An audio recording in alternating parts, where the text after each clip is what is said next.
Very good morning to everyone present here.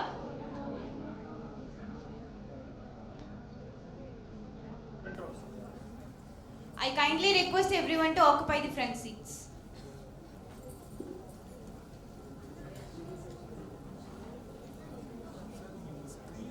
A very good morning to everyone present here. I am Sudarshana along with Sri Vedaram as an MOC of this special session 3 on the topic Importance of Articleship. Hi guys, how many of you are undergoing articleship? So as per our curriculum, you must have to undergo an articleship for at least 2 years. Is it only for the curriculum or for a better future? To know more about the importance of articleship, we are having this session. I request Ms. Akshaya to introduce the session chairman, CA MP Vijay Kumar sir. A very good morning to all. Let me introduce our session chairman for the day. MP Vijay Kumar's career in accountancy and finance includes practice, education, and regulation. Since 2007, he has been the CFO at Nasdaq-listed SIFI Technologies, one of India's largest information and communication technological companies. He also served on the board as a chairman of Global Captive Software Company, an independent director of 3 listed companies, including Life Insurance Corporation of India, where he also serves as Audit Committee Chairman. His other leadership roles in India include heading the Accounting Standards Board, Valuation Standards Board, and Digital Accounting and Assurance Board of the Institute of Chartered Accountants of India. He was also nominated member of the National Financial Reporting Authority. He remains an active member of the Confederation of Indian Industry. Before his current appointment, he was a partner at Messrs. Yoganand and Ram, a chartered accountancy firm, and led the investment banking portfolio of Sundaram Finance, a financial services firm. He has also taught accounting, financial reporting, and corporate law and has written several books on these subjects. He is a member of the IFRS Advisory Council and the Foundation's SME Implementations Group, SMEIG. He qualified as a chartered accountant, cost accountant, and company secretary in India after obtaining a bachelor's degree in commerce from Andhra University. The session is yours, sir. Thank you. Yeah, thank you.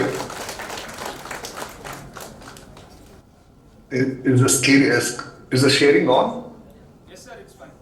Okay. So, very good morning to all of you. Extremely happy to join you all in this students' conference. My sincere thanks to Vijay Sarathi and the managing committee team of the Kumbakonam branch for the invite. I would have personally loved to be there in person and be amongst all of you today morning. And Vijay is aware about the kind of efforts I've actually put into be there. But I have travel out of country tonight, and given these unpredictable rains, I didn't want to take a chance of my return into Chennai to catch the flight out of India. Maybe some other time soon I'll come and be along with all of you in person. So, as far as the topic of articleship or internship is concerned, it's a very important topic, and that was the reason why I wanted to be there in person, because many children have inappropriate understanding of what this internship is about or articleship is about, and because of their inappropriate understanding, ineffective understanding, they miss out on the most important part of their career building portion, which is there. And my effort over the next 45 minutes would be to do 2 things. One is to give you a landscape of the profession so that you understand later when I articulate how important the articleship is. And second, as to what is it that you can actually expect from articleship and how you should approach your articleship. In fact, the present scheme of articleship which we have has evolved with a lot of debate and with a very strong intent that people should get uninterrupted practical experience over the period of 2 years. One condition is people should have passed the intermediate exam before starting articleship. What it basically means is people already have a reasonably good understanding of all the fundamentals of the profession, whether it is accounting standards, audit standards, company law, income tax, GST, and the like. People already have a good conceptual understanding. So that's the first part. And then you apply that knowledge over the next 2 years in an uninterrupted manner. And you don't have to get distracted with any exam preparations, taking a break and all. So you just focus on gathering as much of practical knowledge as possible. And after the articleship, you have a clear 6 months available for you to take up your final exam. So this particular initiative is done only to ensure that people are maximizing what they need to get up from this articleship. Now, let me begin with bringing to you a bit of a background and complimenting you, all of you, for having chosen this accounting course, which is a global accounting course, the Chartered Accountancy course. There are many accounting courses available, whether it's ACCA, CPA, and so many of them. But I think consistently the message which has been there, not just in India, across the world, is that the Chartered Accountancy examination stands out differently from all of them in terms of both the quality and the depth of the exposure which the students get while going through that accounting course. And typically, I'm not belittling anyone, but typically the experience is all those who are qualified as chartered accountants have been able to subsequently go through, whether the ACCA or CPA, literally has been a walk in the park for them. People have been able to write those exams with literally no effort. So that's the kind of differentiation which is there in terms of both the quality and the depth. And as far as all of you are assembled here is concerned, I would say that the last best time to have actually done this course was early 90s. That is the time when I qualified as a chartered accountant. Coincidentally, I qualified in 92, and that is the time when the economy also was opened up. The so-called liberalization, globalization, all of that actually happened at that point in time. And today, whatever progress I have seen personally in my career and around, I owe it fully to that initiative of the government at that time to open up the economy. I see exactly similar situation now, where there are so many things which are happening, which are all inputs or tailwinds for a very high growth, successful career for the next 30 years. So that way, in terms of timing, I think all of you are blessed to be part of. In everything, timing is very important. I think timing-wise, all of you are getting it extremely right. If you look at on the left-hand side of your screen, there's so many structural changes which are happening. And if you look at something like the Companies Act, the GST, all of this stuff, people like me who qualified at that time had Companies Act 1956 at the back of our palm. We had Income Tax Act at the back of our palm. And the service tax which came little later was also at the back of our palm. But fast forward 25 years later with all these new legislations, many of us have actually not been able to get to the same extent of control on these aspects as we had earlier. And I find the new generation has been able to pick up substantially well as far as all of these are concerned, including regulations like RERA, Insolvency and Bankruptcy Code, Ind AS, and so many other things, and a potential new Income Tax Act, which is likely to come a year or two from now. The other important point I want all of you to recognize, and I did briefly mention a little while ago, is the Chartered Accountancy course which all of you are pursuing now. None I mean none, of you should ever think that you are pursuing a Indian accounting course. The Chartered Accountants course you are pursuing is actually a global accounting course.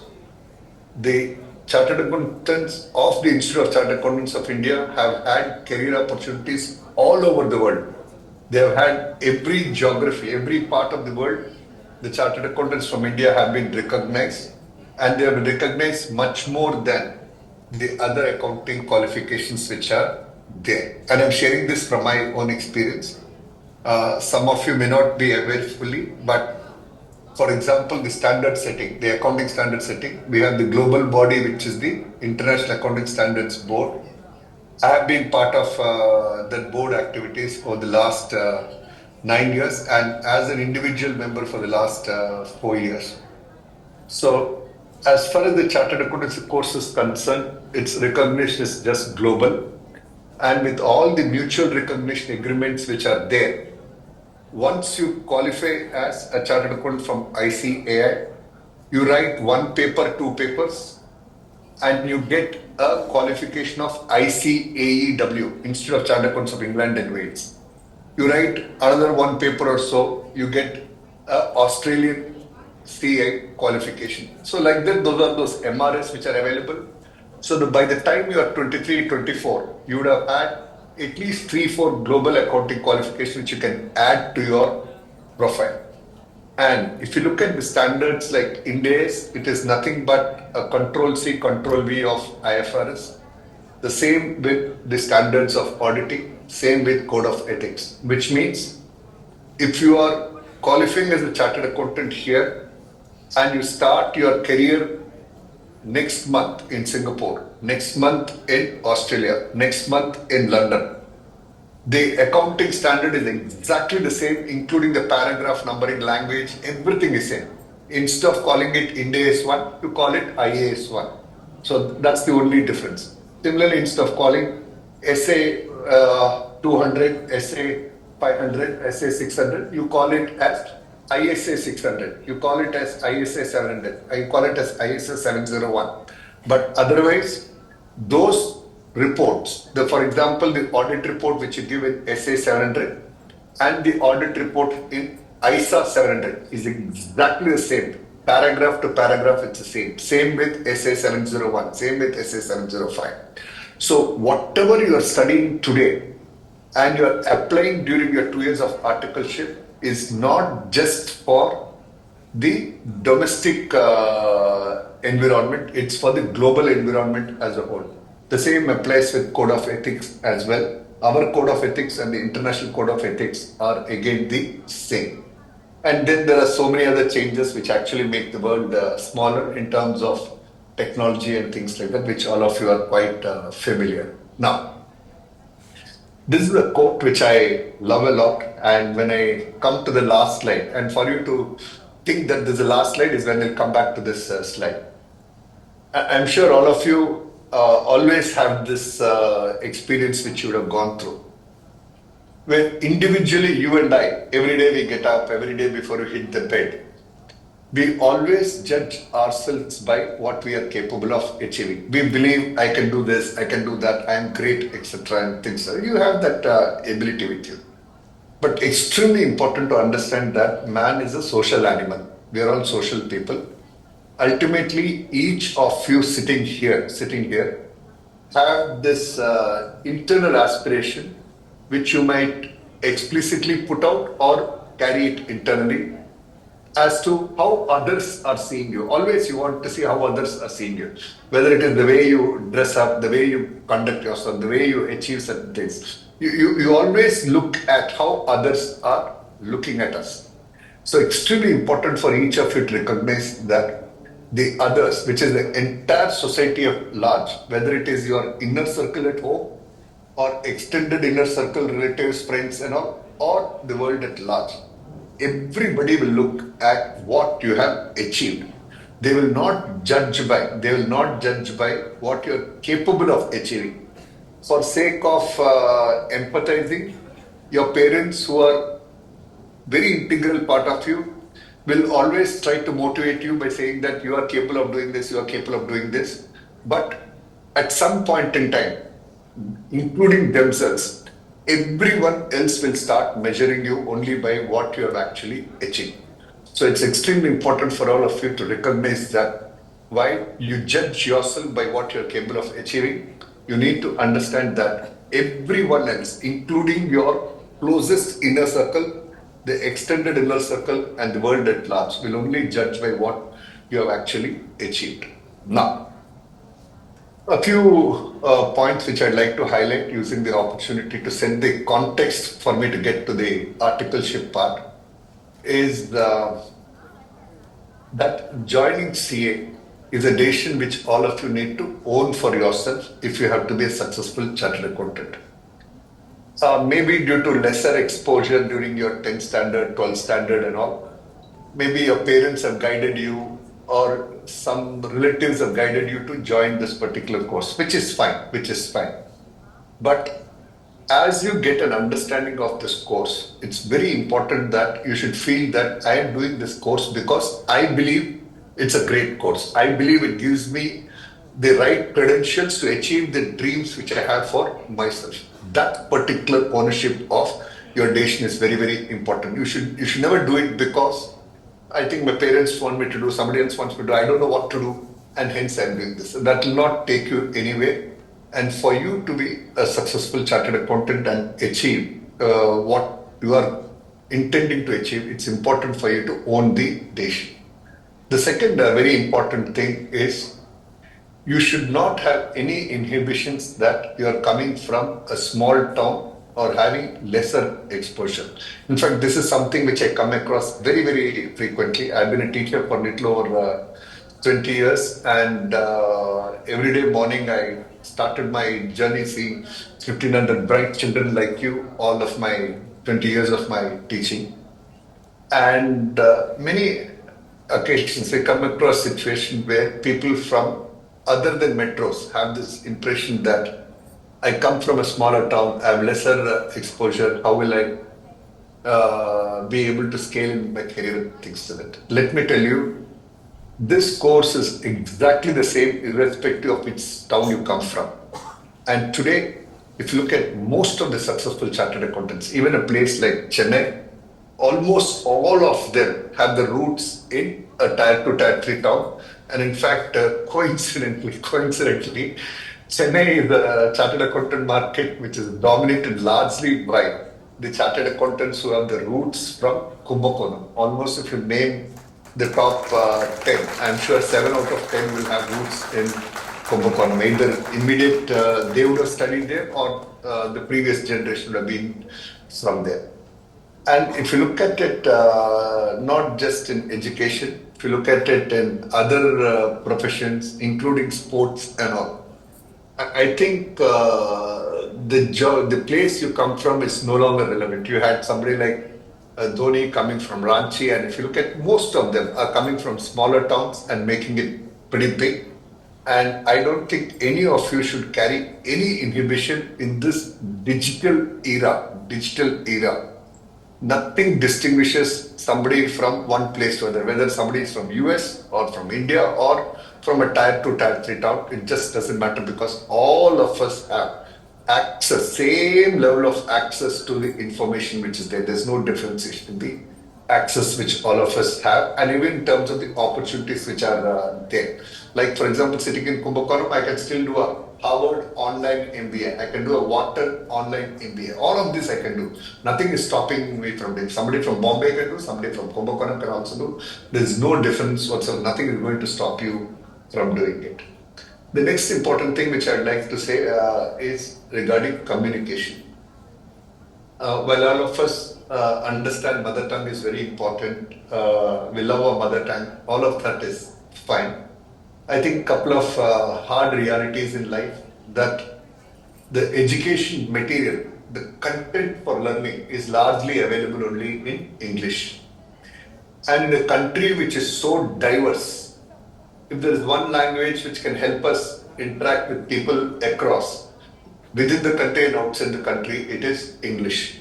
So while all of us should continue to be proud of mother tongue, we should have more command on our mother tongue. It's equally important that having decided to have a career aspiration, it's important to have very strong command on English as a language, English as the medium of communication. My strong recommendation to all of you, I think many of you here would have done your schooling in English medium itself.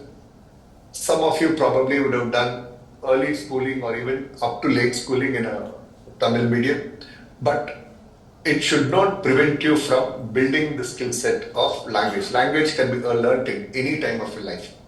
The two recommendations I have for all of you who might have any hesitation whatsoever on mastering English as the language, I just have two suggestions for all of you. One, please try to converse as much as possible within your friend circle, office, as much as possible in English. Language will get perfect over a period of time. Initial period, some mistakes will be there, grammar mistakes will be there. There will be some people who will make fun of you. Every time somebody makes fun of you, you just think in your mind that, like in a laboratory, you do tests on some guinea pigs, So you think that I am testing myself, so you are what you are. So if somebody makes fun of you, look at it from that perspective.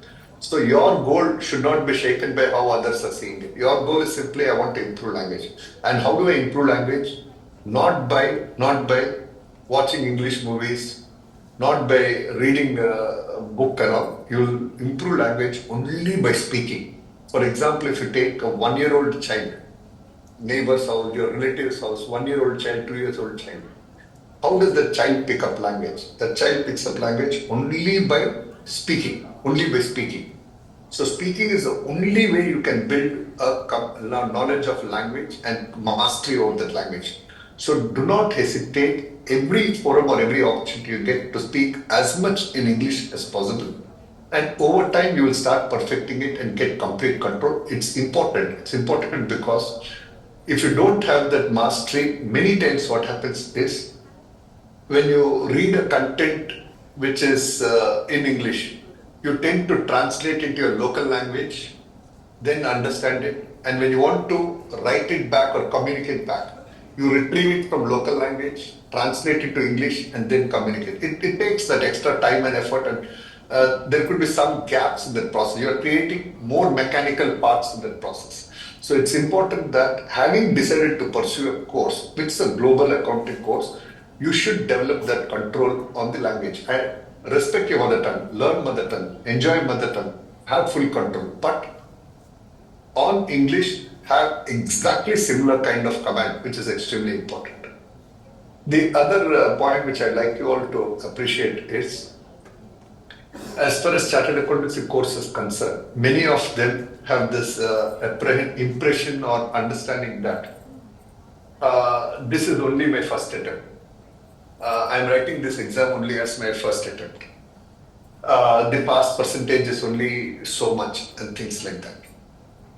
My experience, and I've told you I've taught literally over 85,000 students over a period of time, 85,000 students, and I almost know them all personally. By name, I may not know everyone, but in terms of their classroom learning habits, I literally know everybody personally because my teaching style was such that I used to walk across the classroom.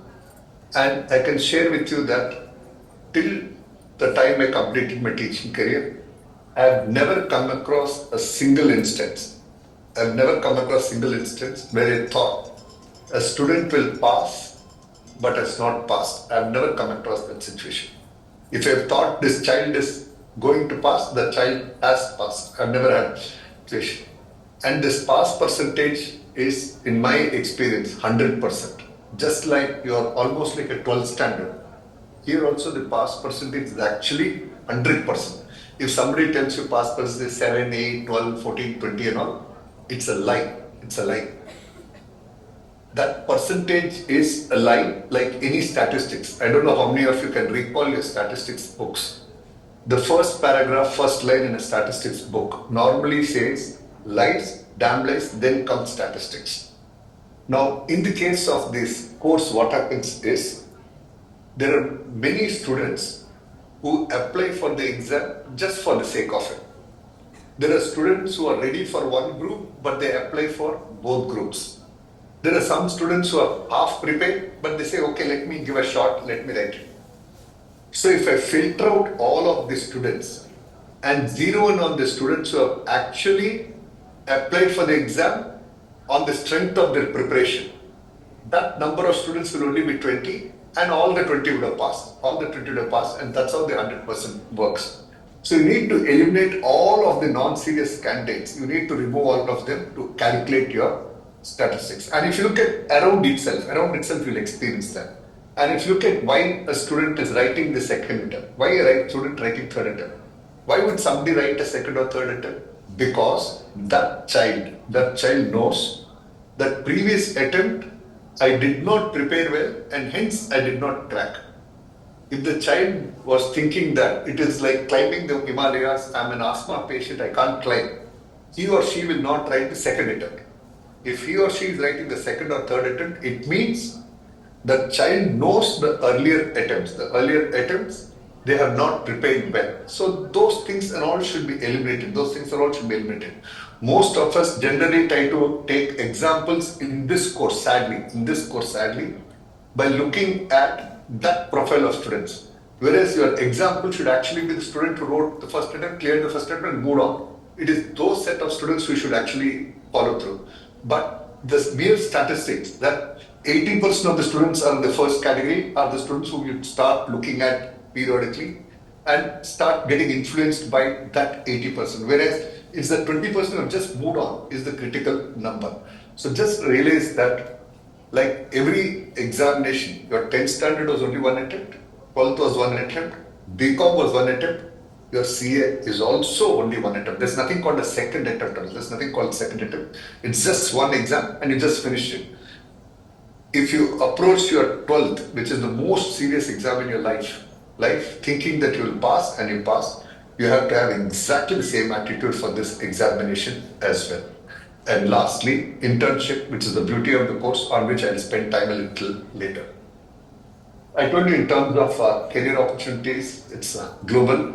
And in today's context, most children prefer employment as a big preferred choice, because the opportunities are so big. There's so much of a standard of living it enables. So the opportunities are plenty across the world. There's so many new sectors which have come up, and there are global capability centers which are coming up in all cities, including Tier 2, Tier 3 cities, which basically means all the global companies are setting up their entire office setup in India, except the sales and marketing, except the production.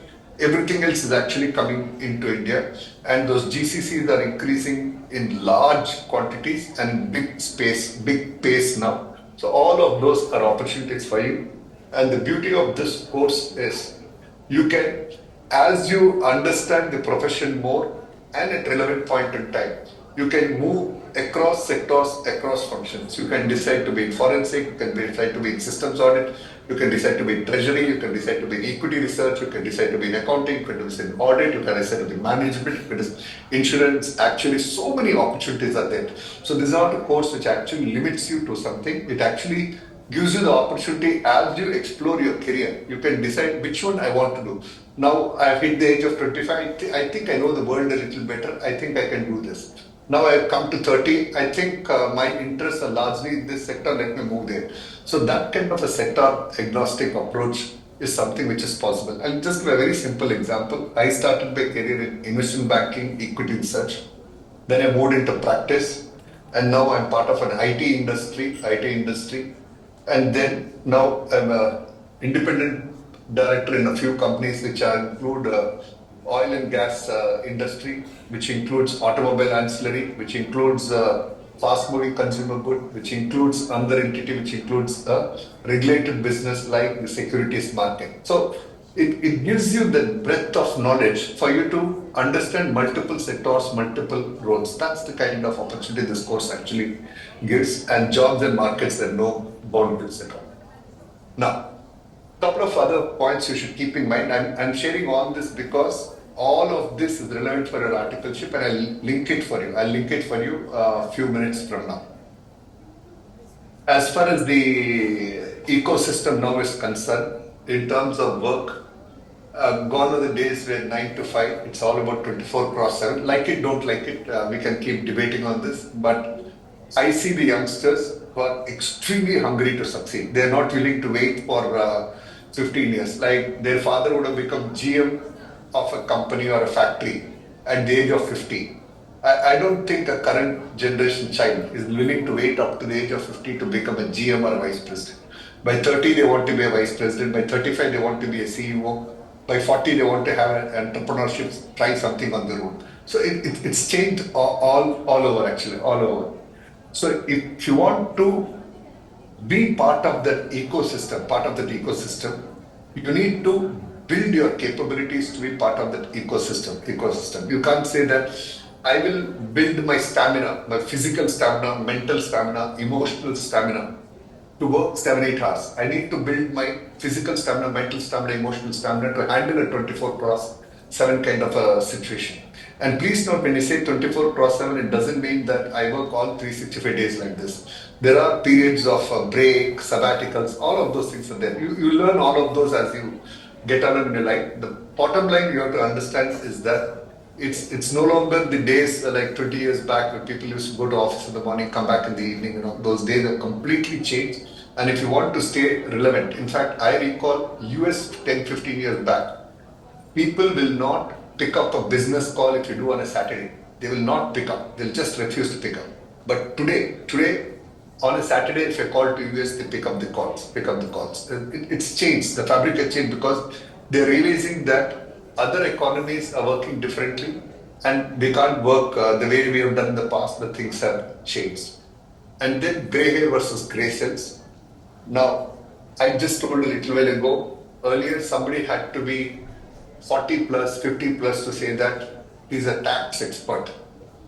He is an expert in accounting. He's an expert in forensics. You required that 20, 25 years. But now, that just doesn't matter. There can be a 28-year-old kid who knows tax better than others because somebody has accumulated that knowledge by spending 20 years. This guy has accumulated by spending 7 years. That guy is there. So just at 28 he's there. You have 22-year-old Jaiswal, 22-year-old Jaiswal playing so brilliantly he's playing.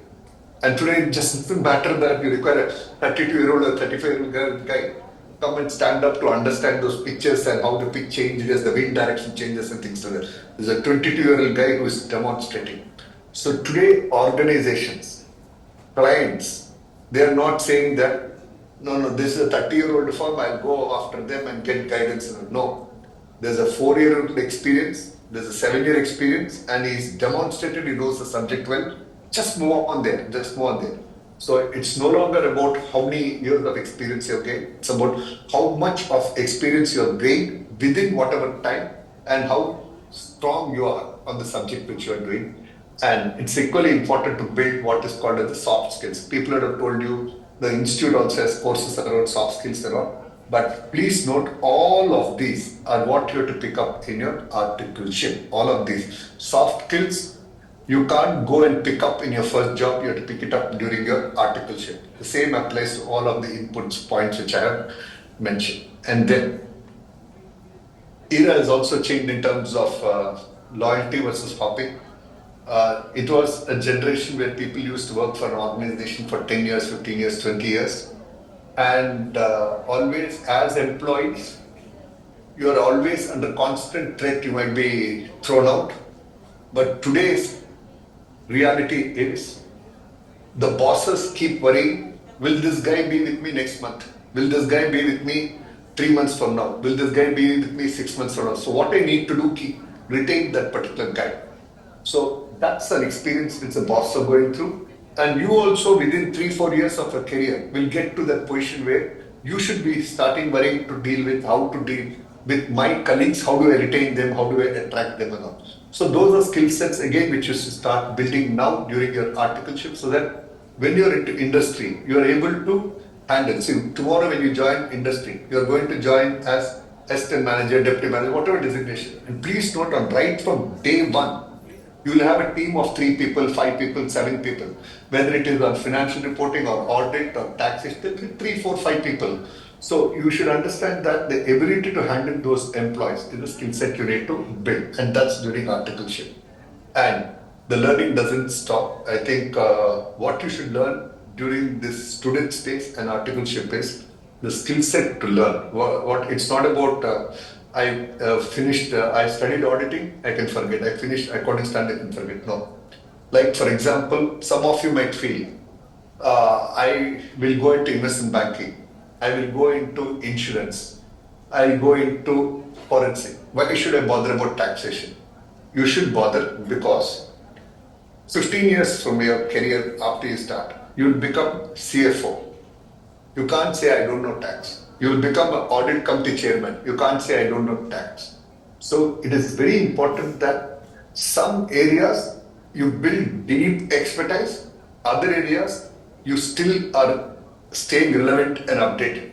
I can't say I don't know about insolvency code. I can't say I don't know about FEMA. Today, I need to say that I have some familiarity. I may have deep familiarity in 3, 4 areas, but rest of it I should keep myself updated. So what you should pick up during this period, and the purpose of this online self-paced modules is basically to build the skill set in you of self-learning for the future, so that you continuously keep learning all the subjects and keep yourself updated. And then we have this very interesting, very constructive, positive development. And it's very important for many of us to adapt to this. And I'm saying this with all the experience I have. It's important to recognize that unlike earlier, and many of you in your articleship, you will actually be struggling, you may not be explicitly saying this. Important to understand that today, gender equality is priority and a reality. Priority and a reality. And you will have situations, women reporting into women, men reporting into women, and those equations and dynamics are not as easy as they look like. Women are extremely tough bosses to work with. It's almost like a mother. You can actually cheat your father, but you can't cheat your mother. You know, they're not very tough people. They'll call a spade, and they will not hesitate to be extremely explicit in the way they want to communicate to you. So it's a very different world. So you need to build that skill set of how do I work in a gender equal environment. So your behavioral traits at home and with your mother, with your sisters, with other gender, which is there, and within the organization, you need to make substantial changes. I have come across many people struggle on that. So you need to understand it's a hard reality, and you need to get trained for that. And lastly, the winner takes it all, and rightly so. And many of us always keep feeling that I also worked hard and things like that. Just doesn't matter. What matters is who is actually winning the game at the end. And you always know whether it is the tennis, Wimbledon, French Open, or any other sport, the winner gets the max, the runner gets hardly 10% of the prize money, rest of them get negligible. Even though all of them contribute to tournament, it's just a few people who make that, and that's the hard reality for which you should train. So let me now come to this 2 slides on internship. And I want you to connect all of this with what I mentioned in the last 20 minutes or so, and see how those aspects I can pick it up during the internship. First and foremost, you need to realize that without chartered accountancy, without internship, the chartered accountancy qualification is just like another BCom degree, maximum an MCom degree. You can be chartered accountant, all India first rank, and I know. There are chartered accountants who have done dummy articleship, all India first, got the first job. Within exactly 6 months, they have been sacked. Exactly 6 months they have been sacked. If somebody is engaging you as an employee or as an auditor, whatever relationship, they are engaging you for the practical exposure. If it is theoretical knowledge, they'll figure it out and you're done for life. Imagine I start my first job without practical experience, and within 6-9 months, I am asked to move on. I am asked to move on. The kind of psychological impact it will have on you and your ability to come back will be extremely limited. Extremely limited. There will be some people who will bounce back, but more often than not, many of them will just fall by the wayside. So all of you need to recognize that whether it is employment or tomorrow when you start practice, people recognize you only for your practical experience and not for the theoretical knowledge, not for the theoretical knowledge. Just like take the case of a medical student as well. If you look at medical student, why do medical students beat their chest and work so hard to join a government medical college? The government medical college infrastructure is bad. Government medical college, the teaching is pretty limited, but they join it only because of that 1 year of internship where they want to get all of the experience of all kinds of cases which they want to go through. It is that internship which actually makes them a complete doctor. Whereas in a private college, fantastic infrastructure, marble, granite, and good classrooms, air conditioned, all of that stuff. Minimum patient inflow, less complicated cases, and the internship experience is very, very suboptimal. So it is that hands-on practical experience which distinguishes the good from the ordinary. The same is true here as well. The second important thing I want all of you to recognize is articleship is not, I repeat, not employment. Many children, unfortunately, think that I came for an articleship, I'm working every month, I'm getting 3,000, I'm getting 4,000, I'm getting 6,000, I'm getting 8,000, whatever. Come on, guys, when you come for learning, the normal logic, let's take, I want to learn tennis, I want to learn music, or medical itself. You pay and get the opportunity to learn. Here is a course which has so beautifully evolved where the entire professional members are willing to give that kind of support to help you earn that little bit for your conveyance, little bit for your day-to-day, little bit of enjoyment, and little bit for your education and things like that, because many of us come from very poor economic backgrounds. So what they pay you as 3, 4, 5,000 is not for the hours which you put in. It's not for the amount of work which you do. The amount of work which you do is the opportunity you have got for which you have to actually pay. But here it is not that way. They pay you that little bit of amount because they want you to have a decent kind of personal life, not to be dependent too much on parents, just have a little bit of fun. You need to buy your own books, those kind of things. So it's that kind of support which is there.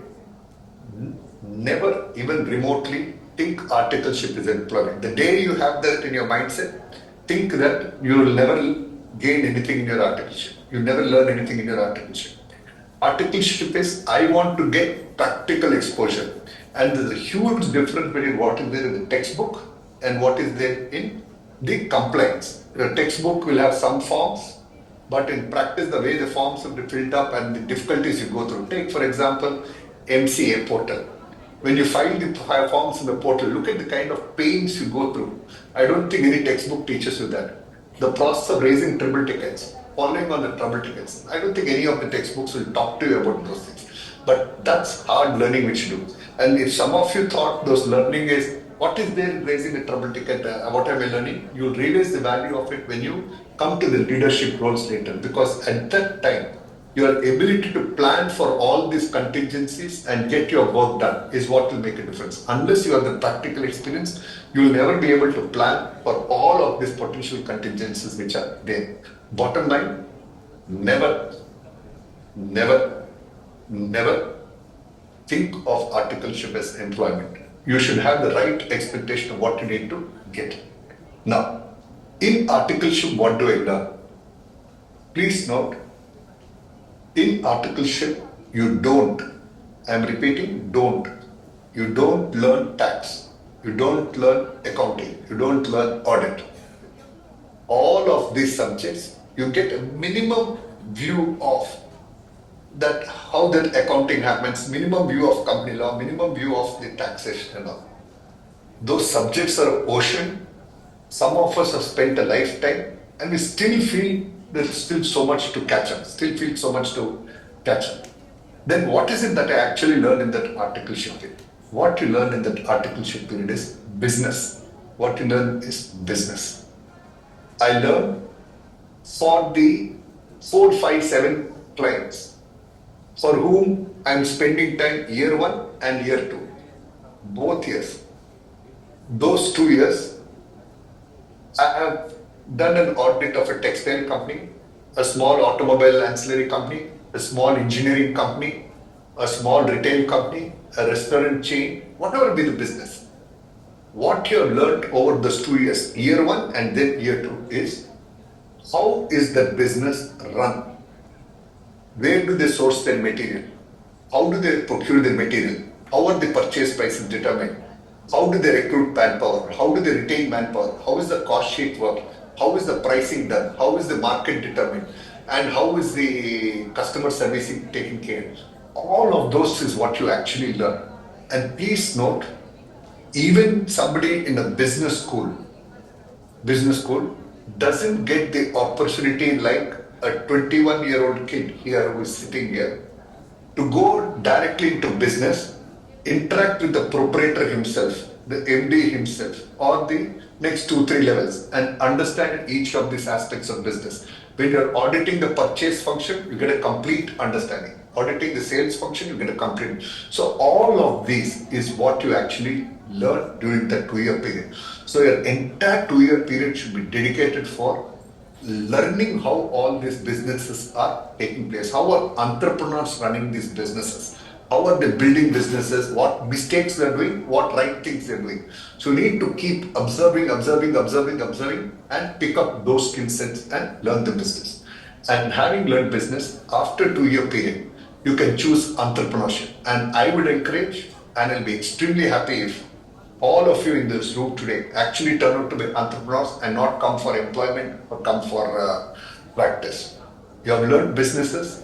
There are 4 or 5 businesses I watched very closely, and I think I know how to run this engineering company.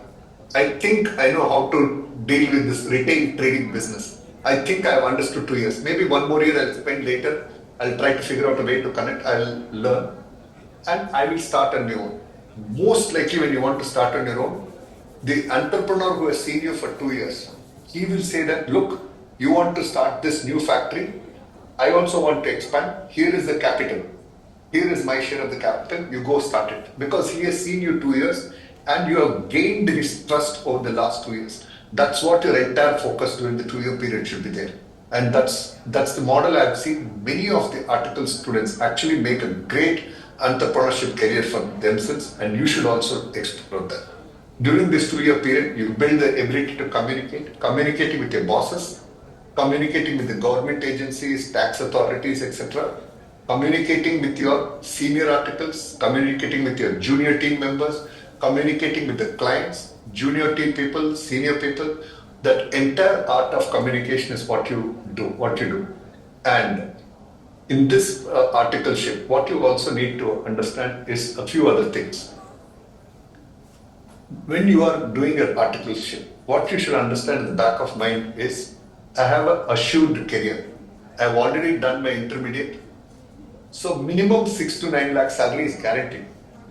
Whether you like it or not, 6 to 9 lakh salary is guaranteed. Then I have 2 years of very good articleship experience. So I think 9 to 10 lakhs or 9 to 12 lakhs I will definitely start, because the practical experience. Forget final, but I have that. So what is important for you is, you are starting on a wicket where you are solidifying your position for a guaranteed career, a skilled career. Skilled educated people is what is important. So educated people is not important. What market wants is skilled educated people, and that skill is what you're picking over this 2-year period. So you have an assured career. And just look at how you should approach your articleship. I'll just give you 2 examples. Let's assume you want to learn cricket. batting or tennis, badminton, music, whatever.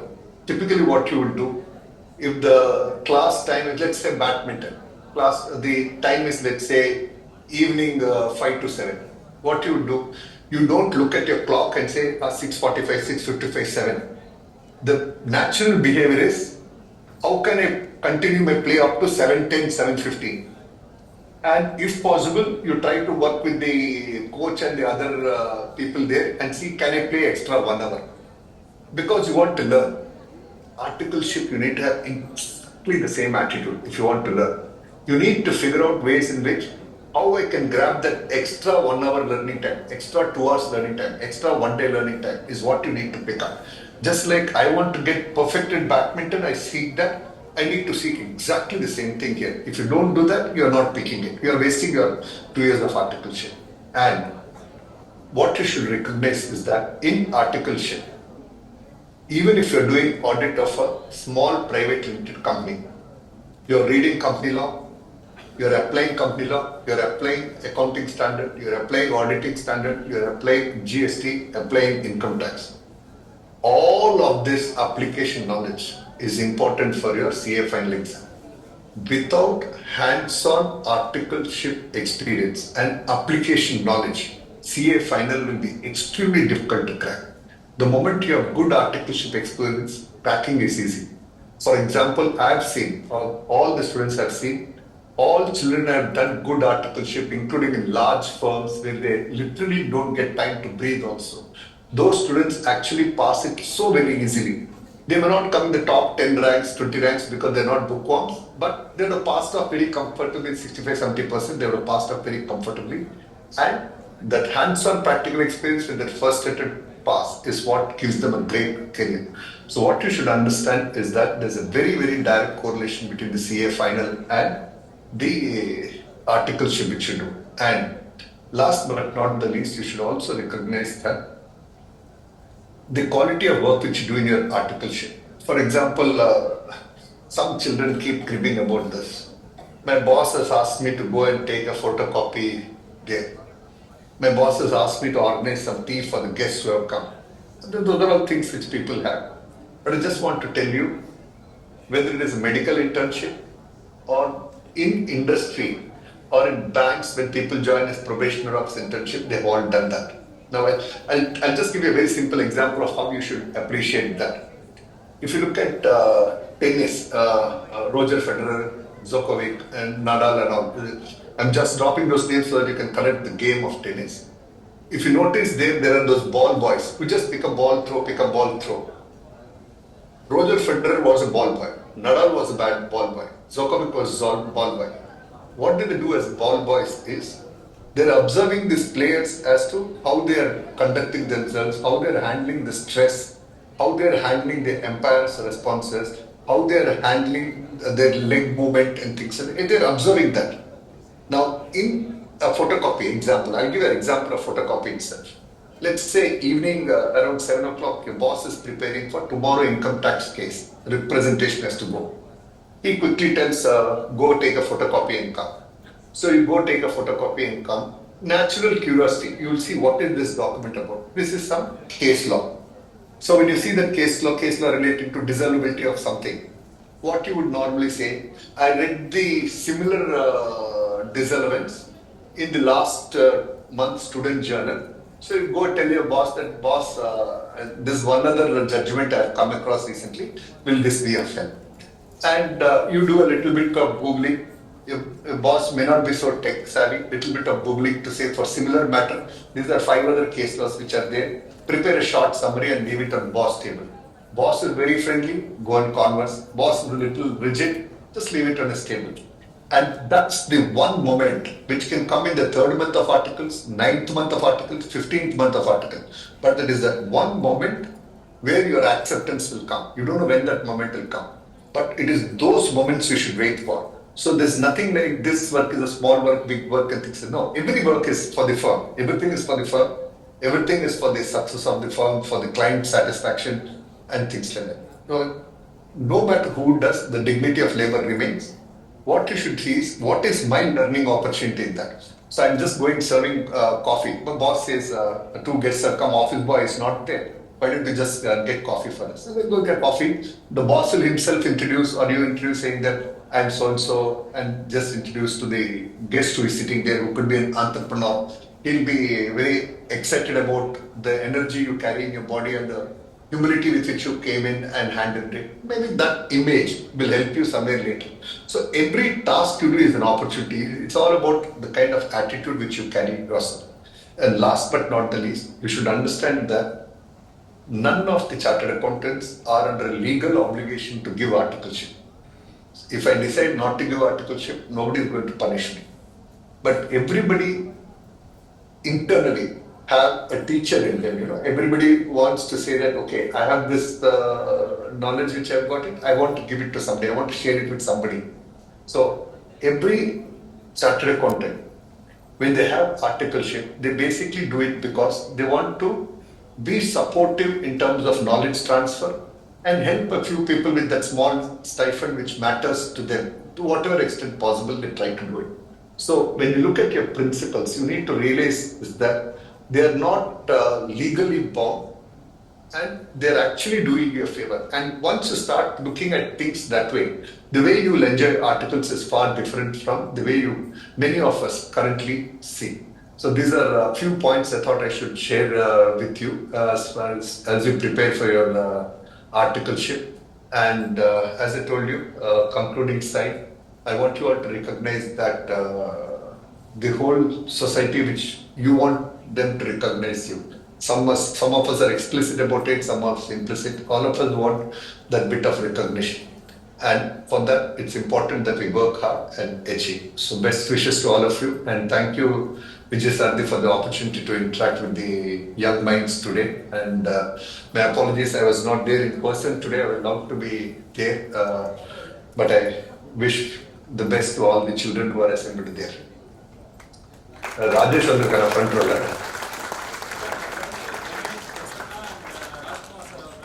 Rajkumar, okay, Rajkumar, okay, good. Thank you, sir. Good. Thank you for the wonderful Right. Thank you. All the best. Can I log off or students want to interact? Few minutes. Okay, basic rule is somebody has to ask. After that, the questions will be non-stop. I don't know who is that first person actually. Everybody waits for the first person to ask. Okay? And thank you all guys. Best wishes to all of you. Have a great. The first person is coming. Sorry. Good morning, sir. Actually, I am doing Well. articleship in Chennai. I born here, studied here. So can you just explain me or what you are learning about doing in articleship in a tier 2, tier 3 city or in a tier 1 city? Is there any major differences? Hello? There is no material difference. So there will be a difference, but there is no material difference. There are positives and negatives around it. Sit down, I'll tell you. Like for example, in almost all tier 2, tier 3 cities, we have some companies. There may be public companies, private companies, some manufacturing company, textile company, engineering companies are there. The scale of the companies could be different. Maybe in a place like Chennai, you come across a few 1,000 crore companies, a few 10,000 crore companies, whereas a place like Kumbakonam or around it, you may get 100 crore company, 200 crore company, 300 crore company. Irrespective of the size, the Companies Act is the same, the Schedule 3 is the same, CARO requirement is the same, your accounting standard requirement is the same, your audit standard applicability is the same, IT tools are the same, audit trail requirements are the same. The scale is different, but otherwise the fundamental exposure remains the same. The second point you should understand is as far as the people within the metros, many of the article students are either put only in stat audit or only in intern audit or only in advisory service or something like that. Whereas in a tier 2, tier 3, you are working on all of these throughout the year. So look at the positive side of what you are actually picking up. So you are as good in stat audit, as good as in a company in a tax audit as well, and in a due diligence. So you get that all-round exposure. The third point, in a metro town, you have to spend minimum 3 hours a day on logistics, on travel. Now here, how much time do you spend on logistics? Both up and down put together, 30 minutes, 45 minutes is what you put. And look at the rest of the time. You can use it for preparing for exam or for your articleship. And look at the health it causes to your health and energy levels as to what more you can do. So it always comes with its bit of plus and minuses which are there. So metros have certain advantages, the next towns have some disadvantages, but eventually they all offset. And as a trainee, it doesn't matter. As a trainee, it doesn't matter. And in fact, even in many of the tier 2 towns and all now, with all the digitalization, distances have shrunk. There are firms in Kumbakonam who will have clients in Chennai. There are firms in Trichy who have clients in Chennai. Those kind of opportunities are all do keep coming in. So I don't think you should have in the back of your mind that a tier 2 or tier 3 city puts me at a relatively lesser advantage. I think each of them have their own pluses and minuses. I think you should look at it in balance, that what I'm doing is the right thing. And personally, my view, if you are with your parents at this age, that's the best thing to happen, because in terms of the ecosystem to support your education, because if you move out of Kumbakonam, come into Chennai, and you have to stay in a hostel, manage your own food, manage your own other daily needs, washing, all the stuff. Look at the kind of effort and all which goes, and you also lose the couple of years of bondage with your parents. Why do you want to lose it? Afterwards, any case, as you move in your career, some of these distances will arise. So for these 2 years, I don't see a huge delta, which is worth making those kind of sacrifices. What you can also do is, there are these conferences which happen annually once in Chennai, Coimbatore, Bangalore, Bombay. Rather spend that time and money, say that, okay, there's a national conference in Bombay.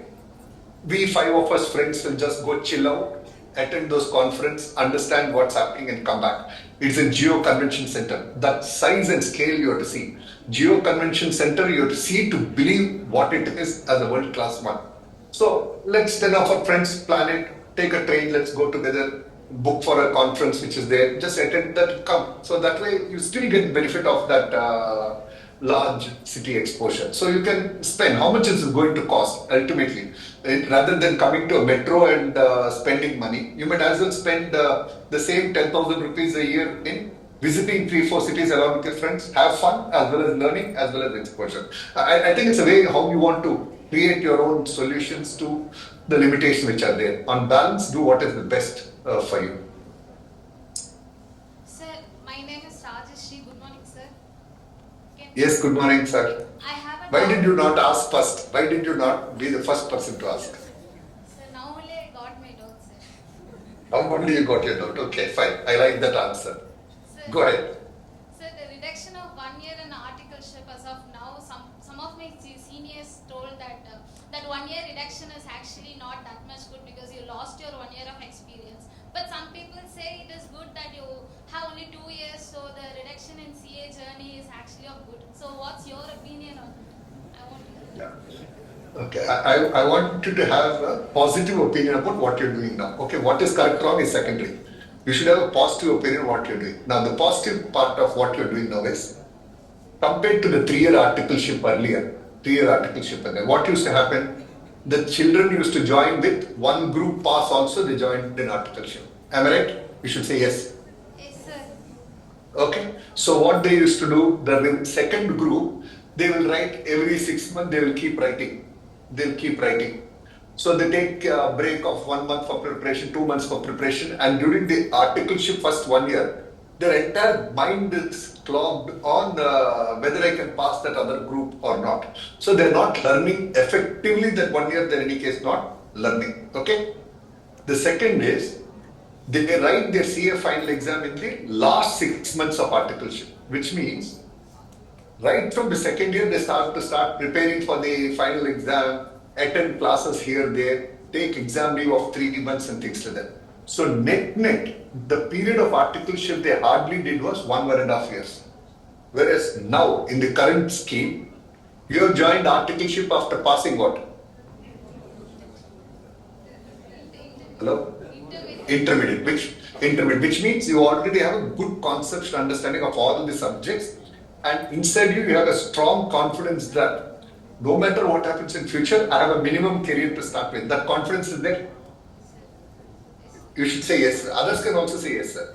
Yes, sir. Okay, yes. Then 2 years of time you are dedicating only for work. Only for work. You are not dedicating time for anything else. I don't know if any of you have brothers, sisters who do medical internship. Medical internship. If you don't have, you should discuss with medical internship what that actually means. Our internship, which we do, is not even 10% of what they do. Weekly once, they have a 36-hour shift.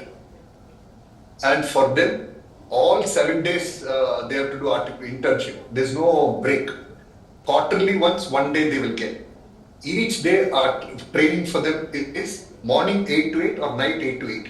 Whether boy, girl, everybody has to do night shift. Now, here 2 years of internship, you do non-stop you do. Versus what we did in the 3-year model. Which one is the better one? As of your opinion, I would say this 2-year articleship is actually. It's not my opinion. You should understand it. You should be convinced. What was my first point when they started? I said, you should own your decision. Only when you own it, you will enjoy it. As long as it's a borrowed one, no? Borrowed one, what happens? You always think I have to pay somebody, you know? You don't enjoy it. Say, your own vehicle versus borrowed vehicle. Which one you like driving? My own vehicle. Pardon? My own vehicle. Own vehicle. Say, so you should own your decision. You should own whatever thought you get in. So you should own that. You should be convinced that yes, I think this is the best one. So schemes will keep evolving. But in the current scheme which I am doing, I believe this is the right thing because you don't have a choice of now make me 3 years. You I don't have a choice. So within this framework, how do I look at it positively and make it successful?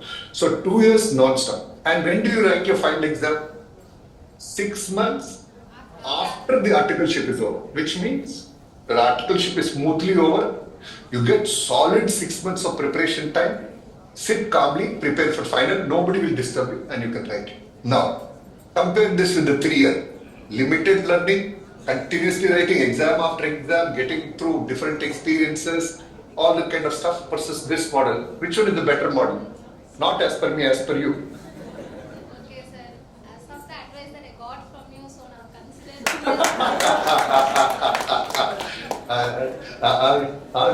Who is your principal? Who is your principal? I think your principal is training you with disclaimers continuously. I think he starts with opinion and disclaimer and ends with disclaimer. Huh? Now I am only a junior Okay. student. Till now I did Okay, lighter things apart. I think it's important you should understand it better. I can help you understand more.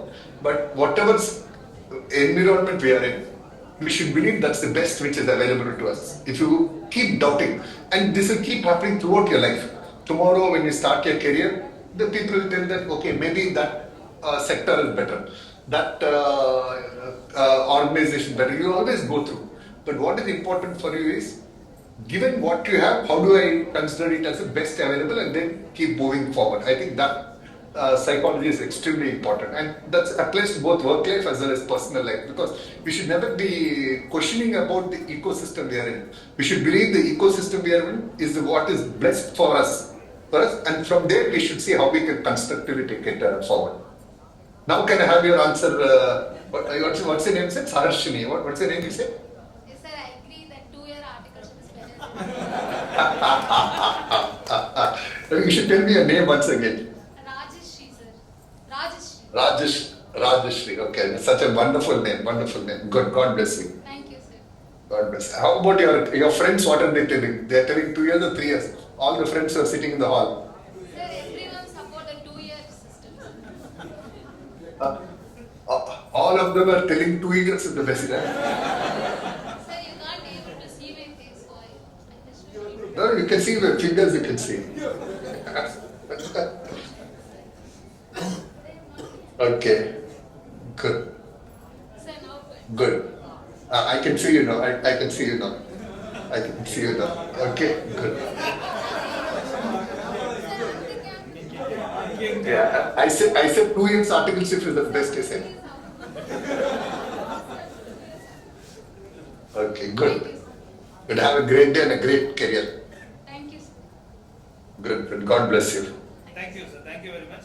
Okay, thank you, Vijay. Thank you all. Bye. God bless you all. Just a Bye. minute, sir. MOC is Sure. MOC is taking over. Okay, okay, okay. Na cut panna hota? Few minutes, sir. Sir. Okay. Chudra. Thank you for your wonderful session, sir. It was very enlightening and informative for all of us here. It made a great impact for all of us. We had your session virtually. You also told the importance of online self-module based. So, in the coming years, sir, we would be very honored to have your physical presence here in upcoming events. Sure. I'll surely be there. I'll surely be there. Thank you all and God bless you. Thank you. Bye. See you. Bye.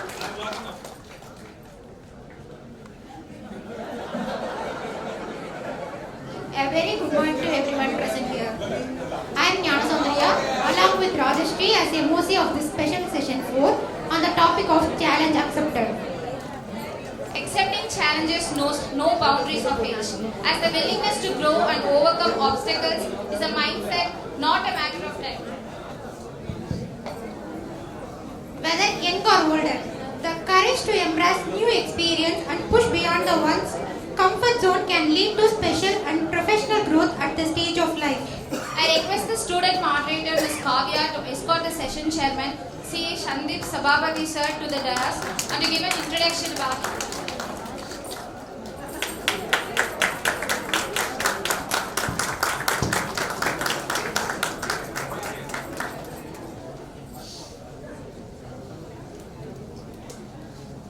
I invite Rajkumar sir.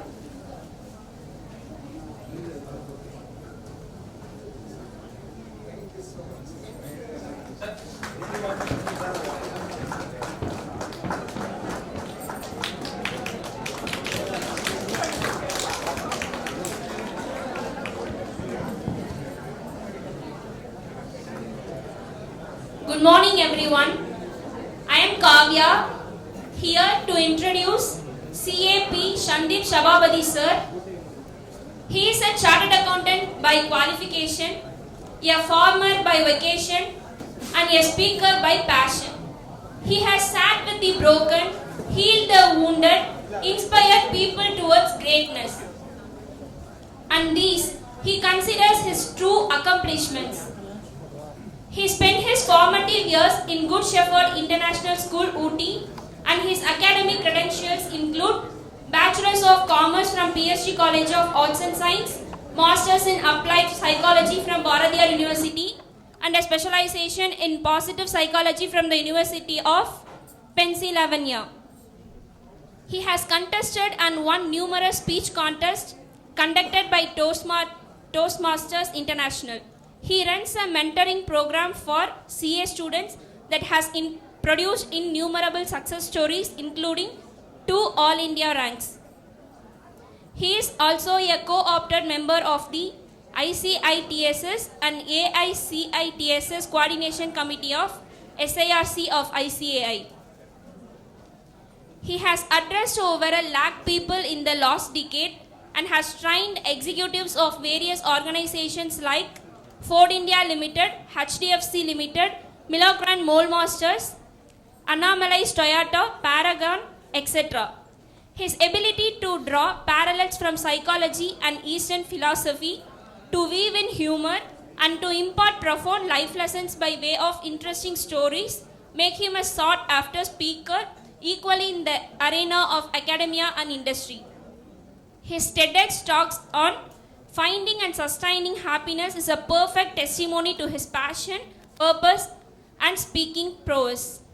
Please.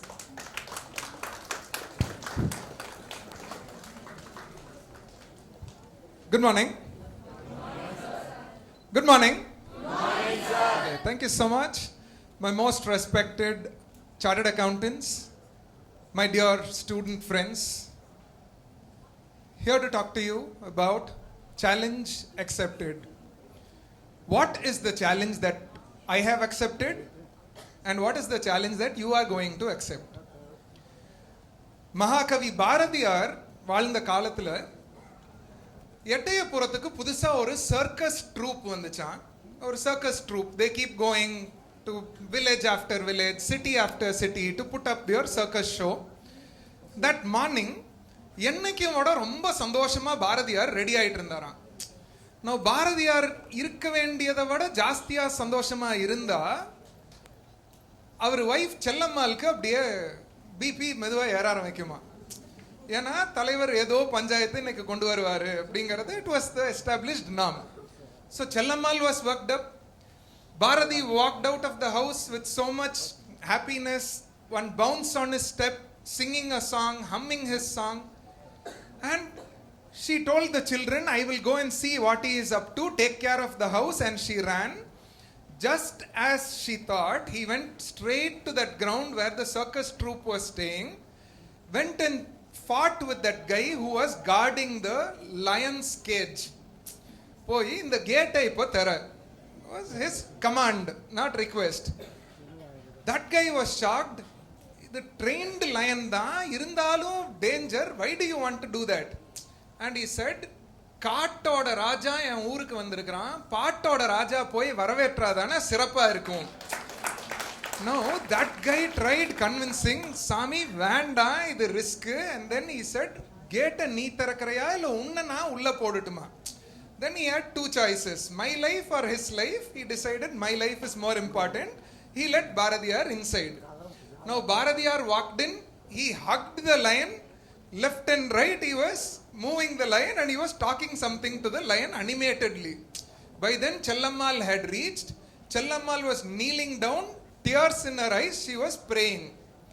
Circus troupe owner heard some noise. He came and saw Bharadiyar inside with the lion, Chellammal outside kneeling down and praying. He went straight to Chellammal and he asked, என்னம்மா என் புருஷனுக்கு நல்ல புத்தி கொடுன்னு சாமி கிட்ட கேட்டுட்டு இருக்கியா. Now Chellammal gave one epic answer. She said, ஐயா கடவுள் கிட்ட நடக்காததை நான் என்னைக்குமே கேட்கறதில்ல, சிங்கத்துக்கு நல்ல புத்தி கொடுன்னு வேண்டிட்டு இருக்கேன். ஸோ இங்க பாரதிகளான மெம்பர்ஸ் கிட்ட பேசி இந்த ப்ரொஃபஷனை முன்னேற்றுறது கஷ்டங்கிறங்காட்டி I accepted the challenge of speaking to all the lions and lionesses here.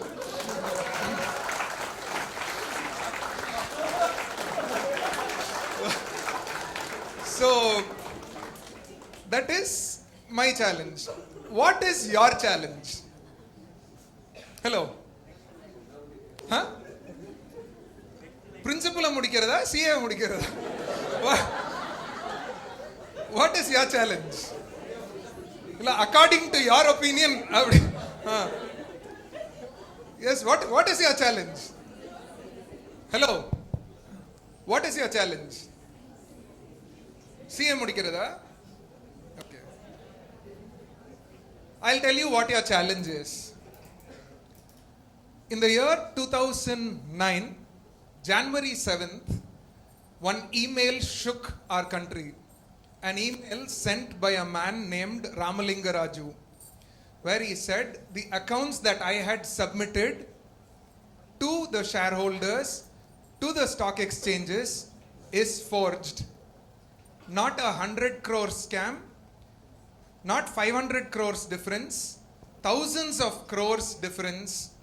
And that day, the Indian stock market was shaken, the New York Stock Exchange was shaken, the entire world's eyes was on India because lakhs of jobs were at stake. நாளைக்கு இந்த லட்சம் பேர் சத்தியம்ல வேலை செஞ்சுட்டு இருக்கிறவங்களோட வேலை என்ன ஆகும்னு தெரியல, இந்தியாவோட இமேஜ் என்ன ஆகும்னு தெரியல, ஸ்டாக் மார்க்கெட்ல சத்தியம்ல இன்வெஸ்ட் பண்ணியிருந்த அத்தனை ஷேர் ஹோல்டர்ஸோட நிலைமை என்ன ஆகும்னு தெரியல. In this situation, our government had two choices which was widely accepted in the world. One, allow the company to meet its own fate, allow the company to die, whatever happens, happens. This is what even the mightiest country in the world, United States of America, did when Lehman Brothers went bankrupt.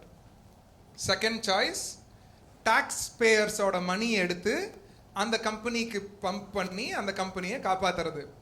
These two choices they had. But the government chose a third alternative. It chose to send 6 people into that company to save the fate of that company. 6 people team, out of which 2 were chartered accountants, CA Deepak Parekh, CA TN Manoharan. These 6 people went into the company and they turned around the company, which was considered an impossible miracle.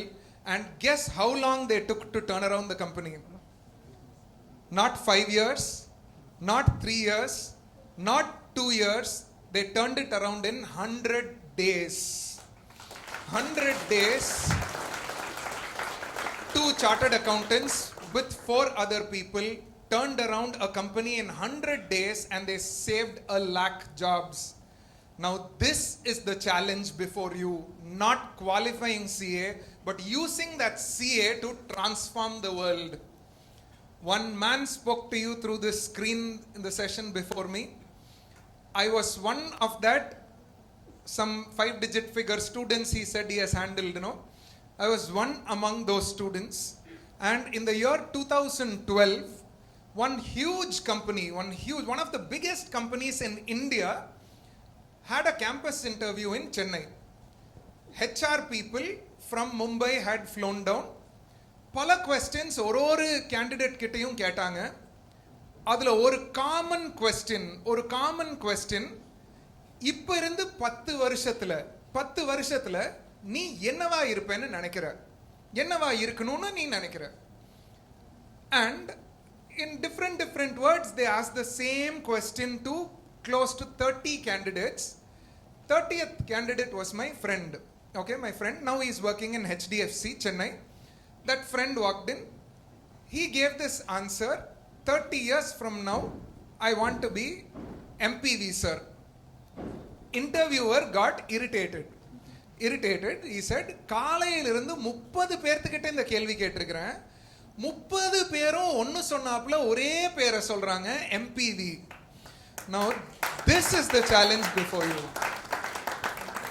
How can you use this qualification to inspire countless people like MPV sir did, or to save countless lives like TNM sir and Deepak Parekh did? This is the challenge before you, and the best way to do that, the quickest way to do that, is not to pass CA, it is to score an All India rank. What is an All India rank? Hello?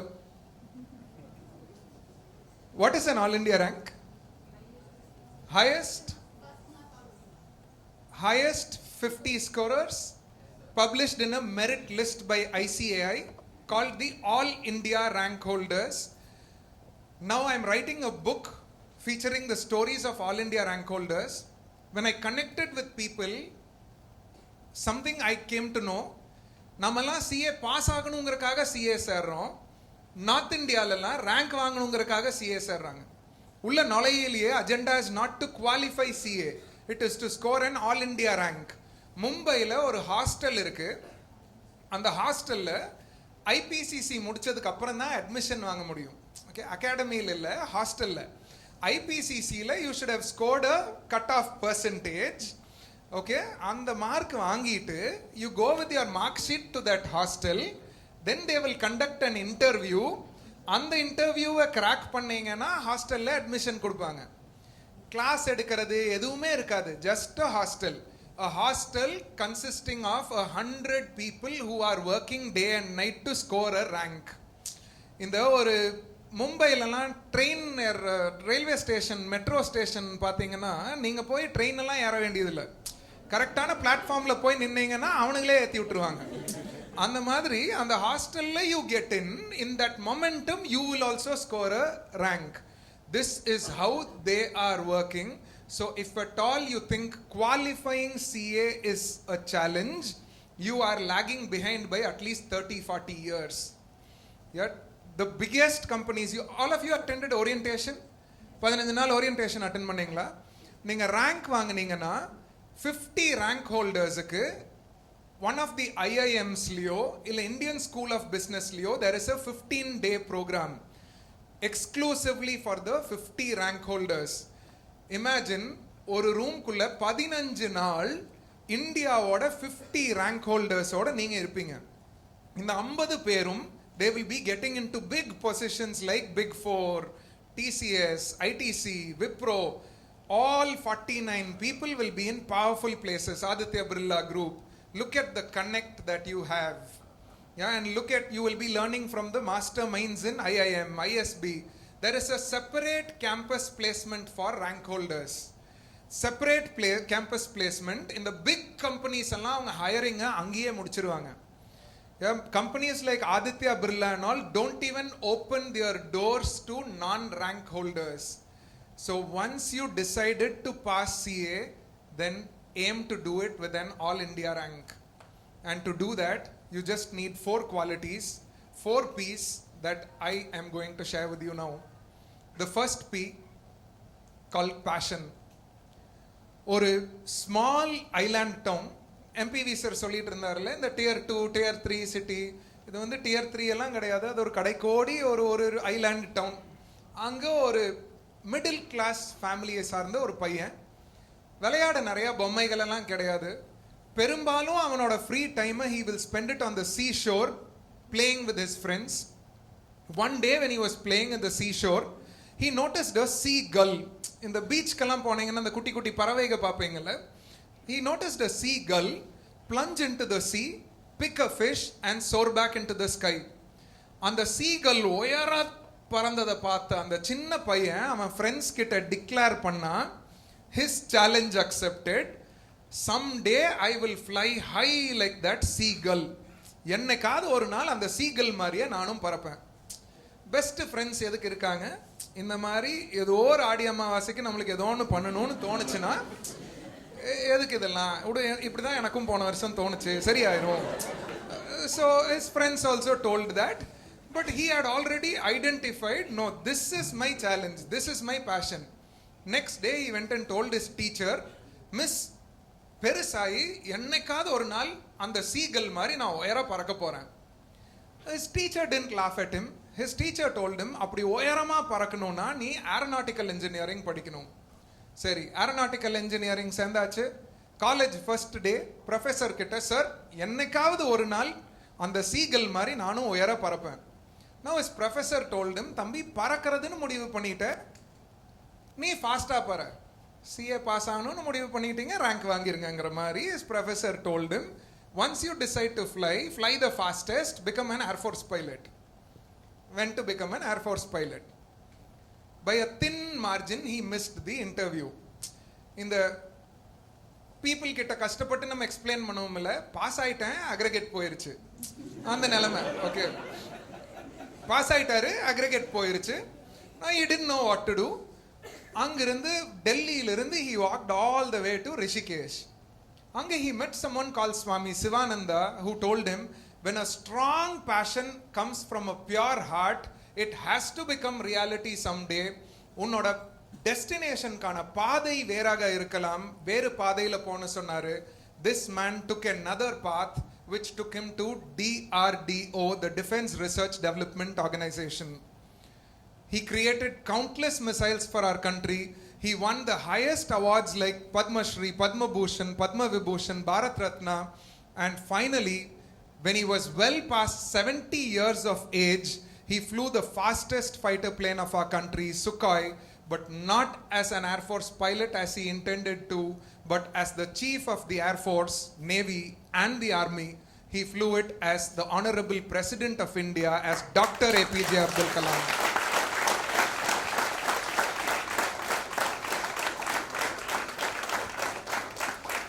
Now, this, my dear friends, is the power of passion. It can take a small boy from an island town like Rameshwaram and put him at the helm of affairs at Rashtrapati Bhavan. It can take a small paper boy and turn him into the president of the world's largest democracy. So the first thing you need to score a rank, to make it big in life, is this thing called passion. Sorry, Abdul Kalam pursued his passion, he made it big. What is the guarantee, warranty that everybody who pursues their passion will make it big in life. I'll tell you my journey. 2014, I qualified CA. My journey, okay. No, my journey, that is how it has been. Okay. So 2014, I qualified CA. I practiced for a year and a half. I then realized that plants and trees fascinate me more than debits and credits. Surrendered my COP, shut shop, plunged into agriculture. It has been 8 years since. Today, if you take a list of 10 of the richest chartered accountants in Coimbatore, I will not be there on that list. Take a list of 10 of the most respected chartered accountants in Coimbatore, I may not be there on that list. But if you take a list of 10 of the happiest chartered accountants in Coimbatore, I will be somewhere on top.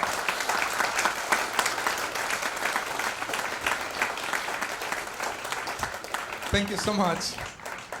Plainly because I am living my passion. So it is that I wish for you. When you live your passion, chances are you will make it big in life. The possibility of that increases. Even if you don't, wherever you are, you will be the happiest version of yourself. So the first thing, pursue your passion. Passiongra vedaya vedachachu daily thanni ஊத்தணும்ல. The second P, performance. Performance. On 26/11, a bunch of terrorists infiltrated across places in Mumbai. Our counter-terror team was called to fight against the terrorists. For the first time, they had to split into different teams and go and fight. Until then, motta teamum ore unit they had fought. Now the terrorists had captured not one place but 3 different places. They split into 3, went to 3 places. The toughest of the places was the Taj Hotel. Worldwide, enga counter-terror operation nadandalum, the team will divide into 2. One half will give a backup fire. எந்த பில்டிங்ல terrorists இருக்காங்களோ அதுக்கு opposite buildingல இருந்து randomly they will fire at all the windows and openings of the building where terrorists are hiding, so that terrorists cannot look outside and see what is happening. They can't shoot the soldiers out there. Backup fire. The other half of the team will blast open the door, go in, and the combat will begin. Taj Hotel la periya challenge. Taj Hotel ka opposite la endha building illa. It was the ocean. Very quickly they decided what to do. Brought cranes from all construction projects outside. Oru crane liyum they tied 3 soldiers. Very quickly a few soldiers learnt to operate the crane. Crane la the soldiers thookna anga tongite they gave a backup fire. Imagine the crane konjam ipdinu move panna, for the next few minutes they will be swinging, banging onto each other. Even amidst that they kept firing. And when the bullets were over, they can't ask for strategic timeout and all. Angiye bullets bag la irundhu eduthu reload, fire. They kept giving a backup fire. The other team entered the Taj Hotel. They had an even greater challenge. They did not have the floor map of the hotel. இங்க கீழ இருந்து ஒரு 2 ஃப்ளோர்ல மேல வர்றதுக்கு எத்தனை இடத்துல உங்களுக்காக இந்த கமிட்டி ஒட்டி இருந்தாங்க. சர்வம் in the direction board. Imagine terrorists are inside. These people did not have any clue as to where the lift is, where the steps are. No idea at all. Every floor, hundreds of rooms. Every room, 3 possibilities. ஒன்னு terrorist இருக்கலாம், இல்ல tourist இருக்கலாம், இல்ல ஒரு terrorist tourist captive புடிச்சு வச்சிருக்கலாம். ஒரு டோரையும் உடைச்சு உள்ள ஒரு ஸ்மோக் பாம்பை வீசி அந்த ஸ்மோக் டை டவுன் ஆகிறதுக்கு முன்னாடி அதுக்கு அங்க பின்னாடி இருக்கிற ஃபிகர் டெரரிஸ்டா இருந்தா ஷூட், இன்னசென்ட்டா இருந்தா rescue. Hours and hours this mission went. They did not carry food with them inside. அவங்க உடைச்சு உள்ள போற ரூம்ல ஒரு ஆப்பிளோ ஒரு பிஸ்கெட்டோ ஏதாவது இருந்ததுன்னா அதை சாப்பிட்டு அந்த ரெஸ்ட் ரூம்ல இருக்கிற டாப்ல இருக்கிற தண்ணியை குடிச்சிட்டு for hours together they underwent this operation. And by the end of it, before they entered, already innocent people had been killed. But in this combat, not a single innocent person lost his or her life. The operation was executed to 100% perfection, that the world's most powerful armed force, US SEAL 6, studies this as a project report. It's a huge pride for Indians. Now the question is, how did they do it? பண்ணாங்க கேட்கறதுக்கு நல்லா இருக்கு. எப்படி பண்ணாங்க? Hello, கோவமா இருக்கீங்களா? பசிக்குதா? Then how do you think they did it? Hello? Sorry? Plan? Okay. Training? Major Raghu Raman, the person who spoke about this, he is in charge of training these armed forces personnel. You know what he said? The best thing about combat operation is you can have 100 plans. Terrorist first shot fire pannonnaye, the 100 plans will fly in the wind. Because you expect 100 scenarios, 101st thing will happen. Like board of examination. Yeah, same situation. Now what he said was, despite this chaos, how they get it right is, they practice for just 365 days a year for only 17 hours a day. Hello? ஏதோ ஒரு reaction கொடுத்தீங்கன்னா இல்லாட்டி எனக்கு பகீர்னு இருக்கீங்க இந்த தப்பா சொல்லிட்டோம். Okay, they practice for 17 hours a day for 365 days a year, and their work becomes their muscle memory. Muscle memoryங்கிற வேர்ட் எங்காவது கேட்டிருக்கீங்களா? What is muscle memory? இன்டென்ஷனோட பண்ணாம, like once you do something so many times, it becomes a part of you. Now all of you can sit there, keep looking straight into my eyes. I will also believe that you are listening to me. In your lap you can have a phone, you can be fighting a World War III with your boyfriend or girlfriend, I will never know. Because typing messages has become a muscle memory, correct? You do one thing countless times again and again and again, it becomes muscle memory. That is why your principal and your seniors and people like MPV sir keep giving you that boring advice, work out a lot of sums, work out a lot of sums, work out a lot of sums. And people ask me, sir, I am not able to focus. I am not able to focus. Mind is not able to focus. Now 10 years you practice cricket, what will you become? 10 years you practice dance, what will you become? 10 years you have been practicing distraction, what will you become? Specialist in distraction. Now we have to train in becoming a specialist in focus. Keep doing that same thing again and again and again, and you will become a master at it. There was this one guy I met 5-6 years ago as a student. He came to me one day and asked me, sir, an exam ku mentor பண்ணுவீங்களா? I said, yeah, why not? And one question I always ask students who come to me like this is, இப்போ எந்த ஸ்டேஜில் இருக்க? அதாவது 2 class முடிச்சிட்டேன், 3 class முடிச்சிட்டேன், அந்த மாதிரி. With so much pride he told me, sir, golden rules of accounting முடிச்சிட்டேன். And I told him, தம்பி இதெல்லாம் நீ 11th standardலயே முடிச்சிருக்கணும். Yeah, and he told me, sir, I come from a engineering background. I was working in Infosys. I quit my job and came to do CA. So this is new to me. Now imagine, from 11th standard portions, we have to go towards IPCC exams. We said, okay, challenge accepted. Now 8 months for his exams. What you and me studied in 2 years, 11th and 12th, this guy studied in 3 months. 3 months. And then he started studying for IPCC. Again, before exam, that same universal question. ஒரு குரூப்பா 2 குரூப்பா? Sir 2 group எழுதுனா சத்தியமா fail ஆயிருவேன். It's like நீ ஃபெயிலே ஆனாலும் 2 group தான் எழுதுற.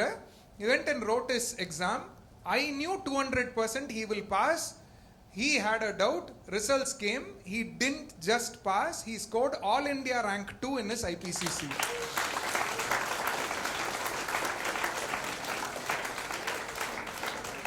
If someone can go from golden rules of accounting to All India rank 2 in IPCC, then why can't you? Only one common denominator, performance. And in the muscle memory na எப்பவும் போல இங்கிருந்து ஒன்று எடுத்துட்டு போய் package பண்ணி அதை நம்மளுக்கே கொடுப்பாங்கல்ல, அதை நம்ம டாலர்ஸ் கொடுத்து வாங்குவோம்ல. That same concept only. It was not something that Britishers or Americans founded. This was something hundreds and hundreds of years ago, what Avvaiyar told you and me, but we didn't listen, like always. When she said, Chittiramum kaipalakam, Sendamilum naapalakam, Vaithadoru kalvi manapalakam, Nittam nadayum nadaipalakam. You keep doing something again and again and again, it will become a part of you. All the many needless things we have kept doing again and again, it has become a part of us. This is going to be your identity for the rest of your life. So please turn it into your muscle memory. Third, you have sowed passion, you have poured water. The seed will sprout, it has to sprout. Every now and then, some storm will blow. At that time, you need this thing called perseverance. Perseverance. When I decided to do CA, I went and met a young chartered accountant. And I told him, Anna, CA பண்ணலாமான்ட்டு இருக்கேன், chartered accountant ஆகறக்கு எனக்கு என்ன தேவை? What do I really need to become a chartered accountant? And guess what he told me? You should become okay with failing. He said you should become okay with failing. Now it's not that and the failure ku nam okay we should expect failure ங்கிறது கிடையாது. You need to persevere regardless of what challenges come your way. There was this Hungarian shooter named Karoli Takacs. Okay, Karoli Takacs. He was a soldier or a jawan in the Hungarian army. In the 1930s, ஹங்கேரியில் ஒரு rule இருந்துச்சு, ஒரு ரேங்க்குக்கு மேலே இருக்கிற army officers மட்டும்தான் அந்த கண்ட்ரியை represent பண்ணி ஒலிம்பிக்ஸ்க்கு போக முடியும். Karoli Takacs was literally the best shooter in Hungary, but he was not allowed to participate in the Olympics because he was just a jawan. Again, ஹங்கேரியில் நடக்கிறதையும் கூட நம்மால் அப்பவே சொன்னோம் பாருங்க. It will correlate with Karnan's story. Everything we only founded. He couldn't participate. Now, 1936 Olympics last, he couldn't go. He fought against the government. 1937 the government said, okay, because we didn't send this guy, we lost a medal. Next time onwards, no rank and all needed. You go, contest for our country. Already newspapers worldwide started writing, 1940 Olympics, gold is for Karoli Takacs, silver and bronze other countries can fight. He was the global favorite. In 1938, one army drill was happening. One hand grenade exploded in his hand. Karoli Takac's shooting hand was his right hand. He lost his right hand. Now the same newspapers wrote, all of a sudden one blast put one hero into darkness. In Karoli Takacs vanished. He was nowhere in the media, he was nowhere in the minds of people. 1 year, nobody knew what happened to him. Nobody saw him. 1939, national shooting competition happened in Hungary. There Karoli Takacs came. People were so happy to see him. சரி, ஒரு legend அவருனால contest பண்ண முடியலனாலும் at least இந்த ஸ்போர்ட்டை witness பண்றதுக்கு வந்திருக்காருன்னு they all felt very happy. He shocked them by saying, "Kanana vedike paaka varala, I am a contestant." Now all of a sudden they all started feeling sad because without the dominant hand they knew 100% nobody can even place in the top 3, top 5, top 10. To see such a hero fall in front of their eyes, their hearts broke. But Karoli Takacs walked up to the shooting stand, picked up his pistol with his left hand, shot bullseye after bullseye, and won the gold medal in the national shooting competition.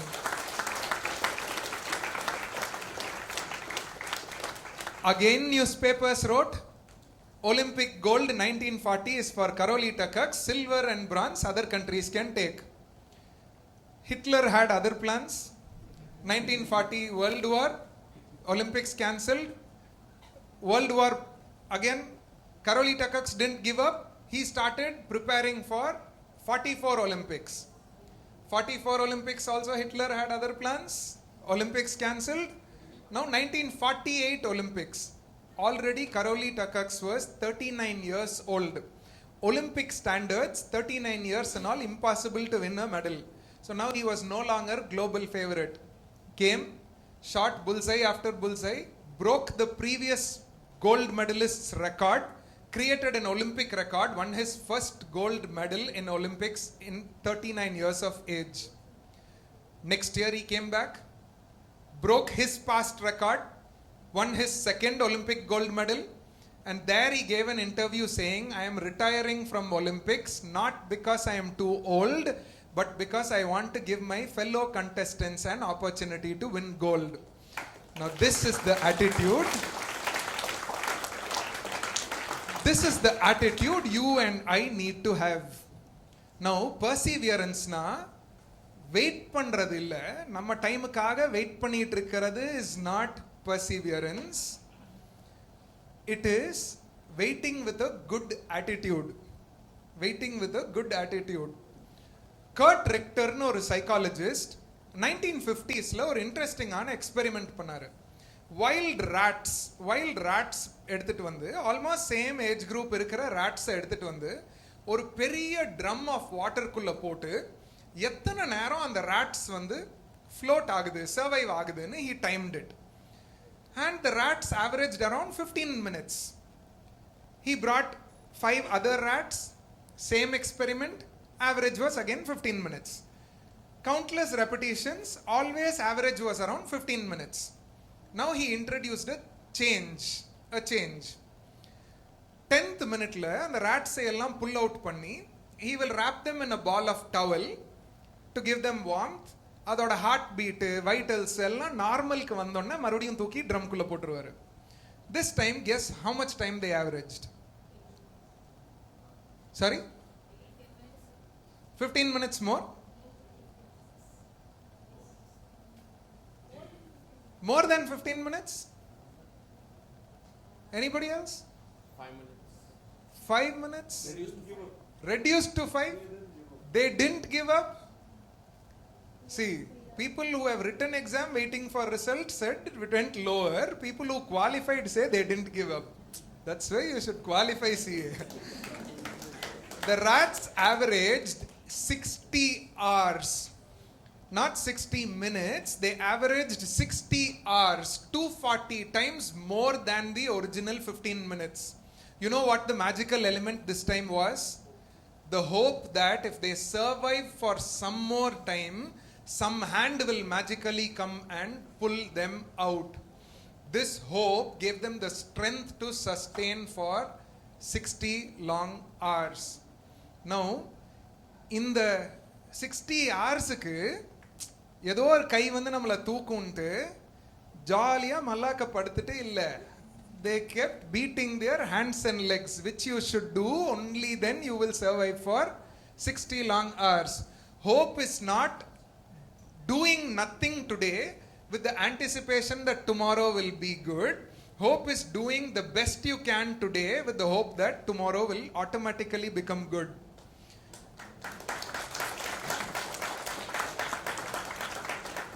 There was this small boy in US called John.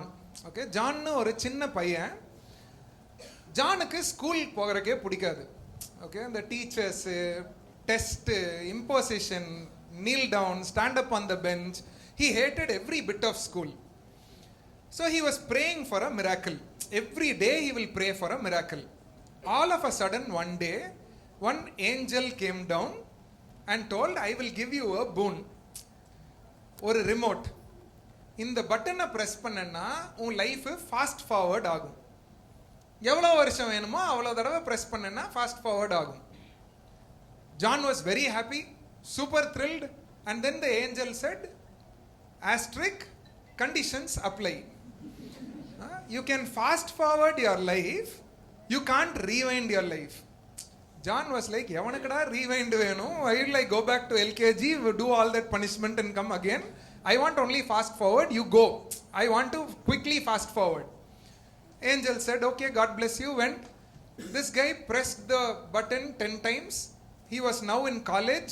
People had always told him the same lie which is told in every country. Finish 12th, then John finished 12th. He was in college. College was amazing for the first few months. He found love. He went on road trips. He attended parties. Super amazing for 3 months. And then John started worrying again. Not every love ends in marriage. No, he was insecure. Yo, what will happen to me? Then his friend said, listen, after you get married, you find a job and all that, life will be. John took the remote, pressed it 5 times, life fast forwarded.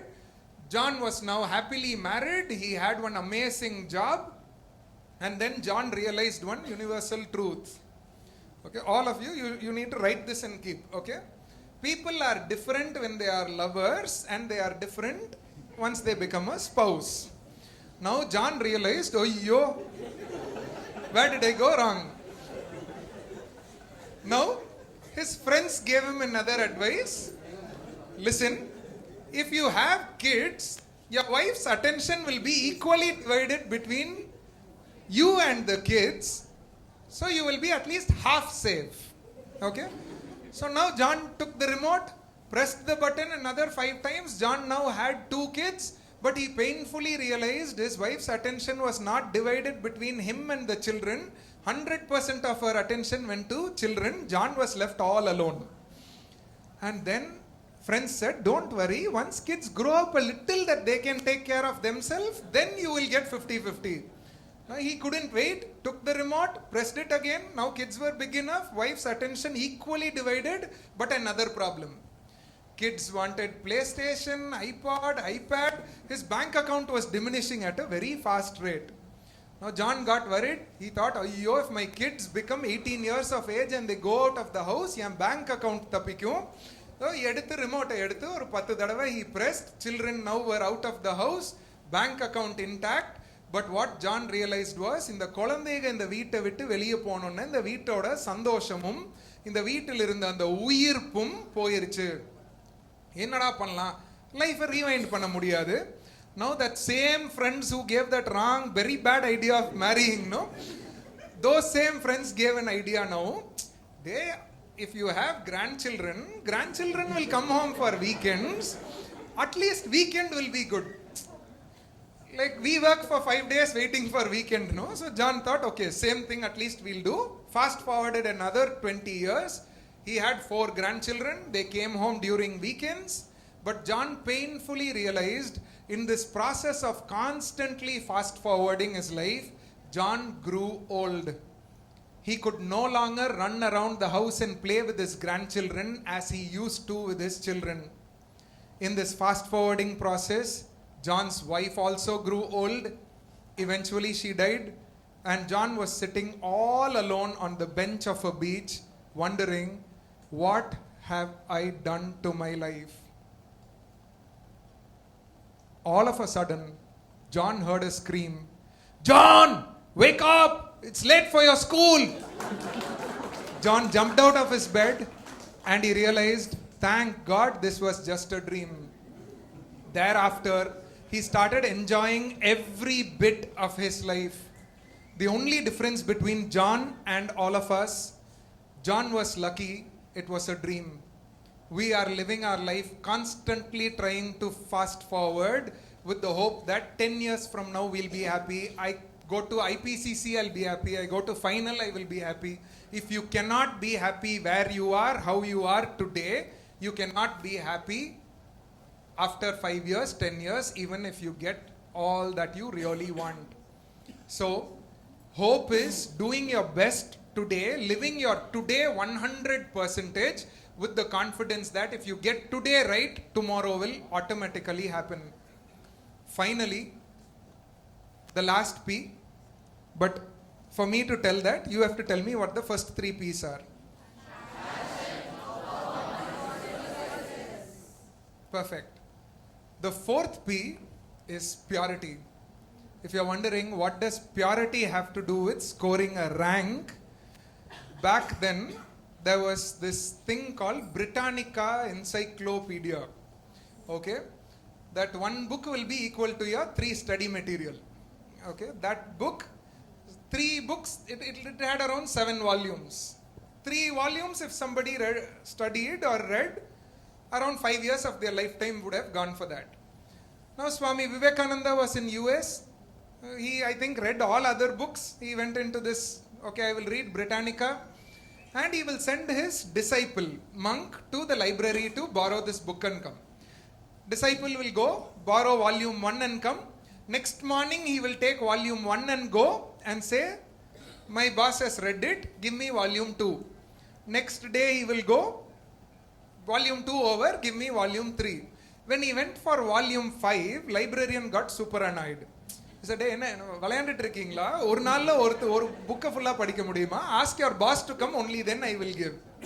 And Vivekananda came, and the librarian said, I'm definitely sure you haven't even read the index of 1 volume.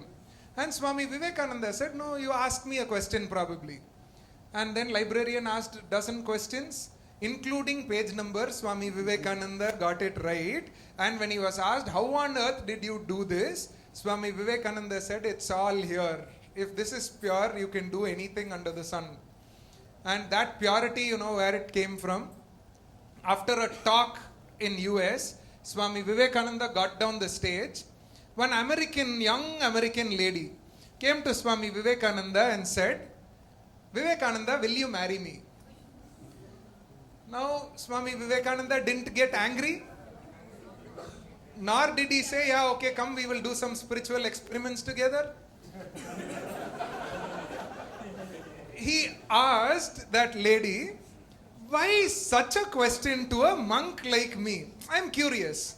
And that lady very genuinely said, you are the manliest person I have ever seen in my life, and I want to have a manly son like you. And without even batting an eyelid, Swami Vivekananda said, why wait for 10 months for that? This moment onwards, consider me your son. Look at what a phenomenal purity that man had. Another man who had this same skill was this man called Dr. APJ Abdul Kalam. When he was the president of India, countless authors will send their books to the president for the president to read it and write a preface. Now, Dr. Kalam, when he goes at night to bed, he will take that book and go read it. Next morning, he will ask his secretary, a senior IAS officer named P.M. Nair. He will give it to him and he will say, Mr. Nair, I have read it. You also read it and write a preface. I will go through it. Now, every time Dr. Kalam did this, PM Nair had this doubt. இவர் உண்மையாவே படிச்சாரா இல்ல நம்மகிட்ட பொய் சொல்றாரா? And one day, to test Dr. Kalam, he went and asked Dr. Kalam, sir, I read this book. Somewhere I am not able to understand what the author is telling in page number 155. And Dr. Kalam said, Mr. Nair, the author is telling this. But if you go and see in page number 298, he has contradicted what he has said in 155. Now, this was possible because of that man's amazing purity of mind. Our legislature allows the president to host as many people as he or she wants in Rashtrapati Bhavan for however long they want, because that is not just their office, it's also their house. When Dr. Kalam was the president, around 57 of his extended family members came to Delhi to stay with him for 3 days. For the first time in the history of the world, private tourist buses went to receive the president's family. Not a single government vehicle went, army vehicle went. A private tourist guide went holding a placard in his brother's name, brought them here. They went around to places, everywhere buying entry tickets like you and I do. 3 days they stayed and they left. First thing Dr. Kalam did, he called the Rashtrapati Bhavan accountant and he said, I want the bills for every expenditure in the last 3 days. It came up to somewhere around 3 lakhs, room rentals, food, everything. And PM Nair said, sir, I don't know if there is possibility in our legislature to charge you for this. Please don't pay. Government allows you to do this. Dr. Kalam said, my conscience does not allow me to do this. Now, being law compliant and being conscience compliance is the big difference. And you know the result of this purity, not just that remembrance. PM Nair, his secretary, that senior IAS officer, wrote this in a book that he wrote when Dr. Kalam was alive. So the credibility of this incident is established. August 14, Rashtrapati Bhavan was gearing up for the next day's Independence Day celebrations. The next day, around 3,000 guests were invited. From morning, the sky was dark, filled with clouds. PM Nair was very anxious.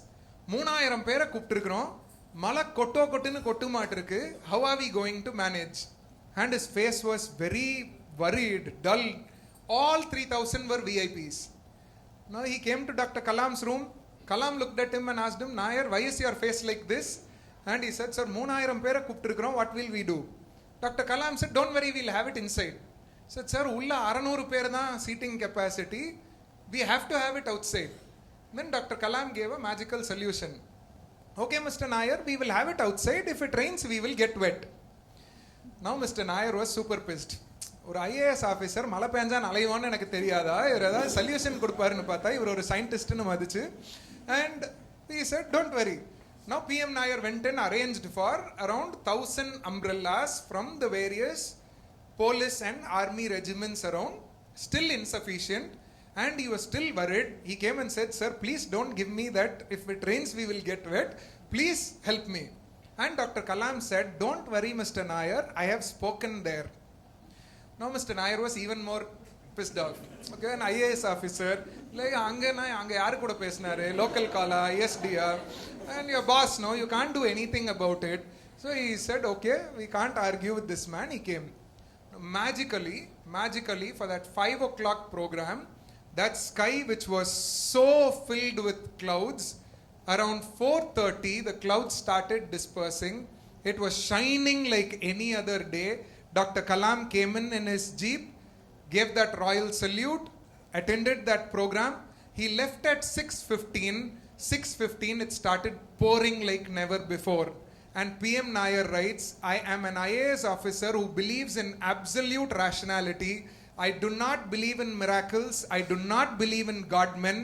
But if I can attribute one reason, one logic to what happened there, it could only be possible because of that innate purity of this man.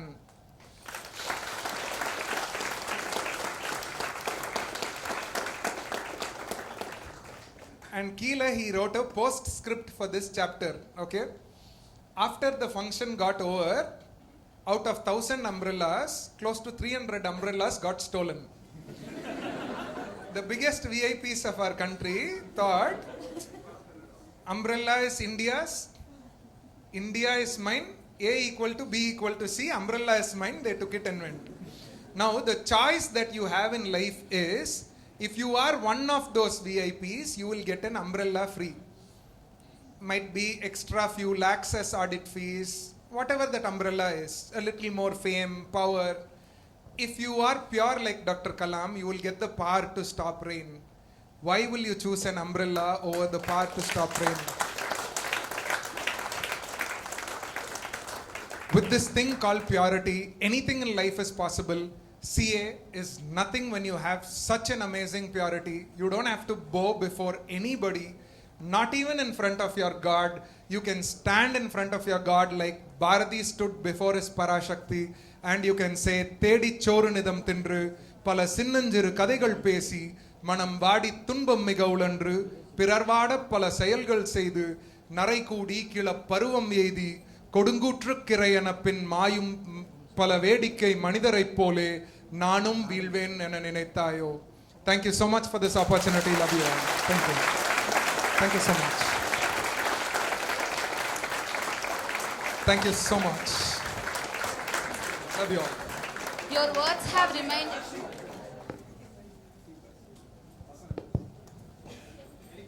Any questions? Like MPV sir asked, who is the first person going to be? book that Mr. Nair wrote is The Kalam Effect.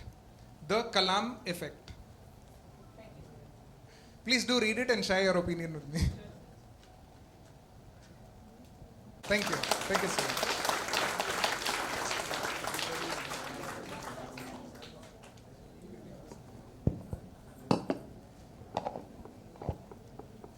Your words have reminded us the growth and the courage to embrace new experience are not limited by age, but by our mindset. Thank you so much for the amazing words, sir. I request C. Rajkumar, sir, to felicitate our guest with certificate.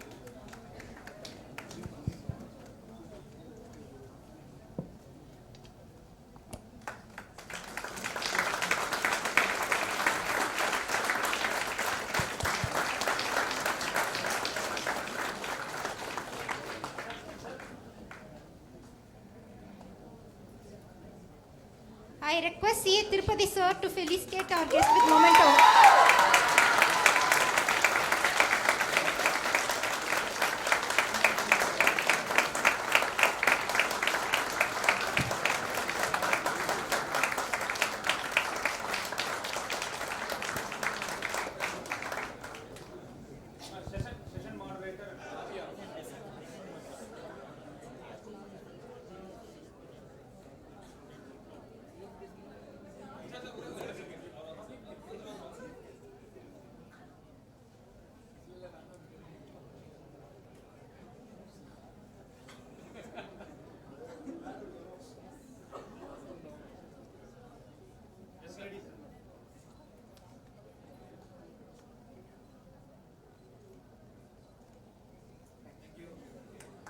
Store for you today.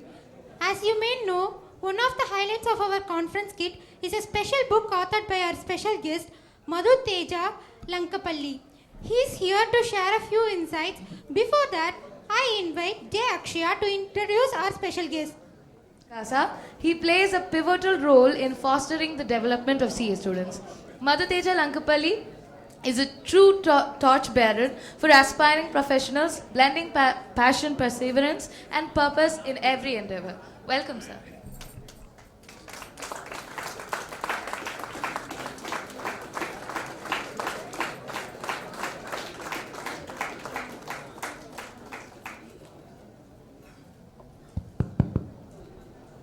Hi, hello.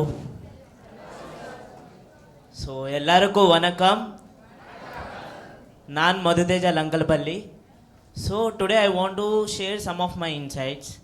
So, firstly, if you want to be anything, you have to be communicative. See, language is not a barrier. People thought like, see, I am not good at English, so I can't able to communicate with people. Language is not barrier. See, I went so many places. See, I came from a Telugu medium student. Then, whenever I went to any conference, first I have to say, hi sir, how are you? Everyone knows this, right? You have to just introduce yourself. Hi sir, how are you? You got communication, you got network. So, improving network is another important thing in your life. If you have communication and network, you can be anywhere. See, I have a connection with Tirupati sir. So that's why I'm here. So if I don't have Tirupati sir connection, where I have to be? So one other thing is, people think like if you will be a successful, then only you will be a happy person. But it's wrong. If you are a happy, you will be successful.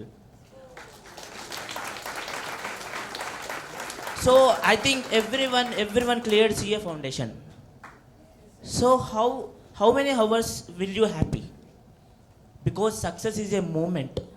Maybe you will be happy 1 hour or 1 day or maximum 1 month. Be happy, be smile like Sandeep sir. And I want to say another thing. Don't ignore things. Be observe. See, everyone knows Satyam case, right? What did you observe? What did you observe? Anyone? There is a case? Scam? Sorry, it is a scandal. So, in that, there is a big thing which I observed. There is a fraud of thousands of crores. But they went into jail only 7 hours. After that, they are happy souls. right? So you can observe things. There are so many subliminal messages from movies, ads, which impacted us. Don't be impacted those things. See, for example, I recently went to a motivational speech where I show in my PPT Katrina Kaif. Everyone say like what it is. Everyone says it is an item song, Chickini Jammeli. So then I have a one question. Who is item in it? Who is item in it?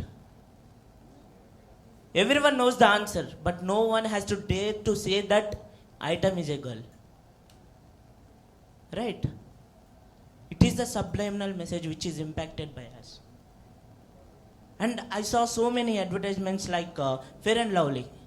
There is a girl which is black and she is unhappy. After applying cream, she went into white and they showed it as she is a happy soul now.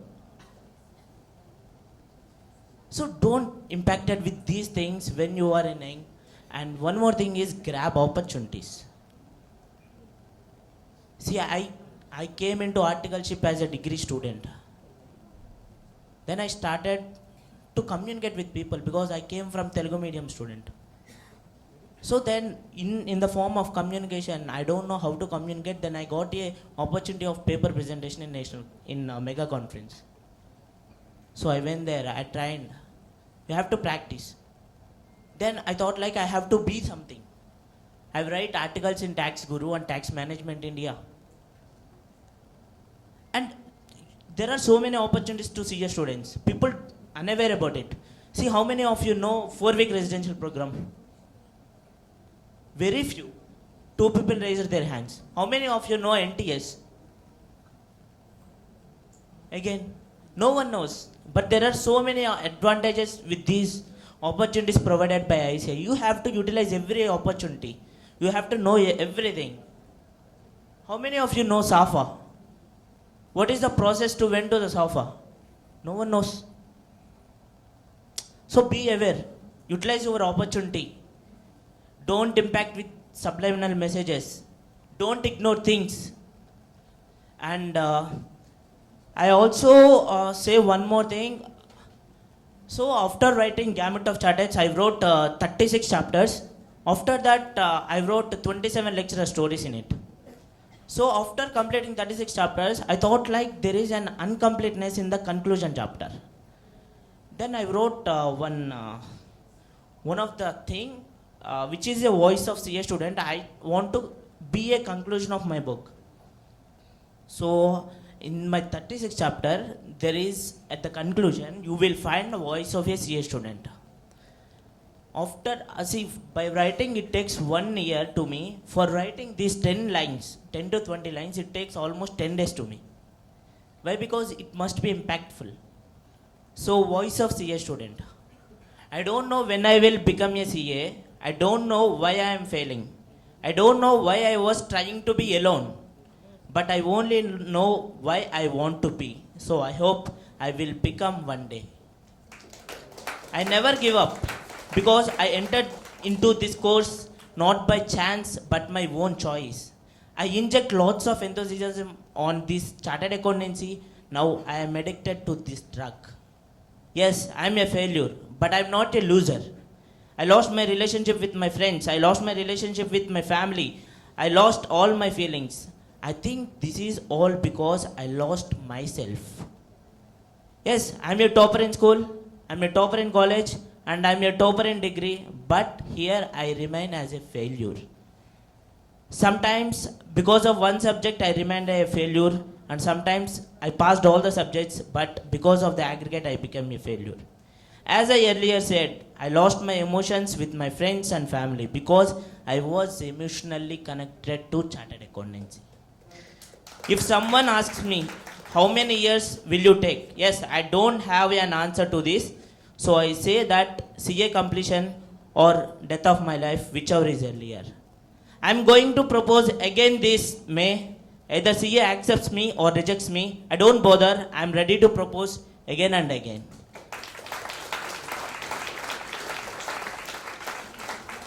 And I want to appreciate all of you because you have a great art in this world.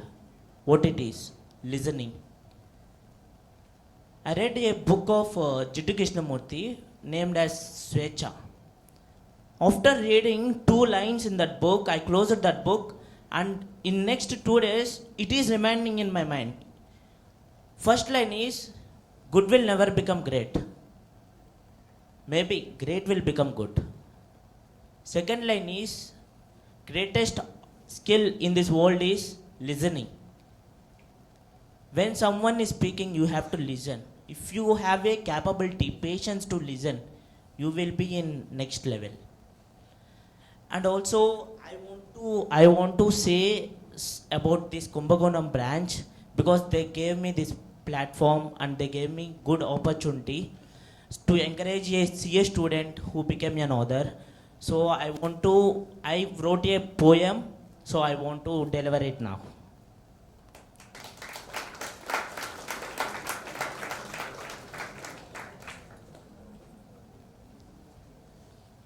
So if anyone asks me what is the genre of this book, I can say it is a memoir genre, but no one knows about it.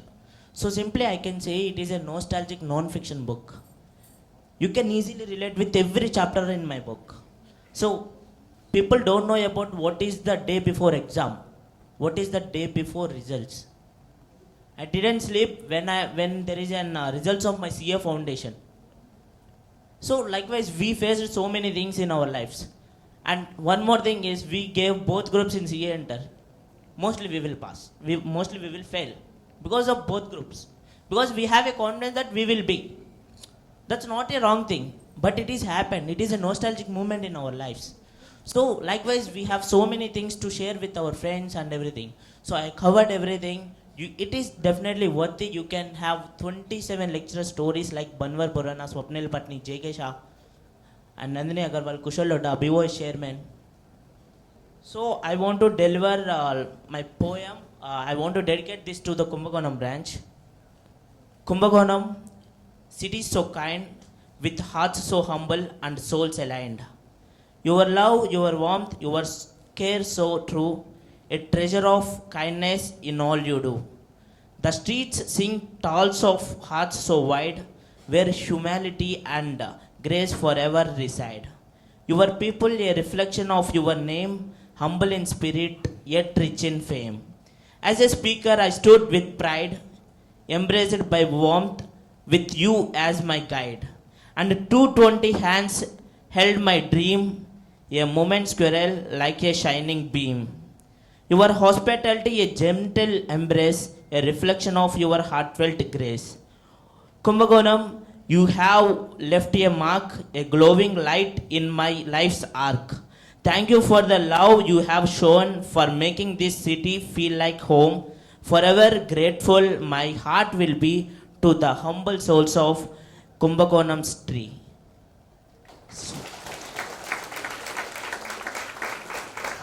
So I want to conclude with Naindra Kumbakonam branch ke Romba Kadama Patrike. Thank you for giving this opportunity. Thank you to Tirupati sir and everyone. Thank you.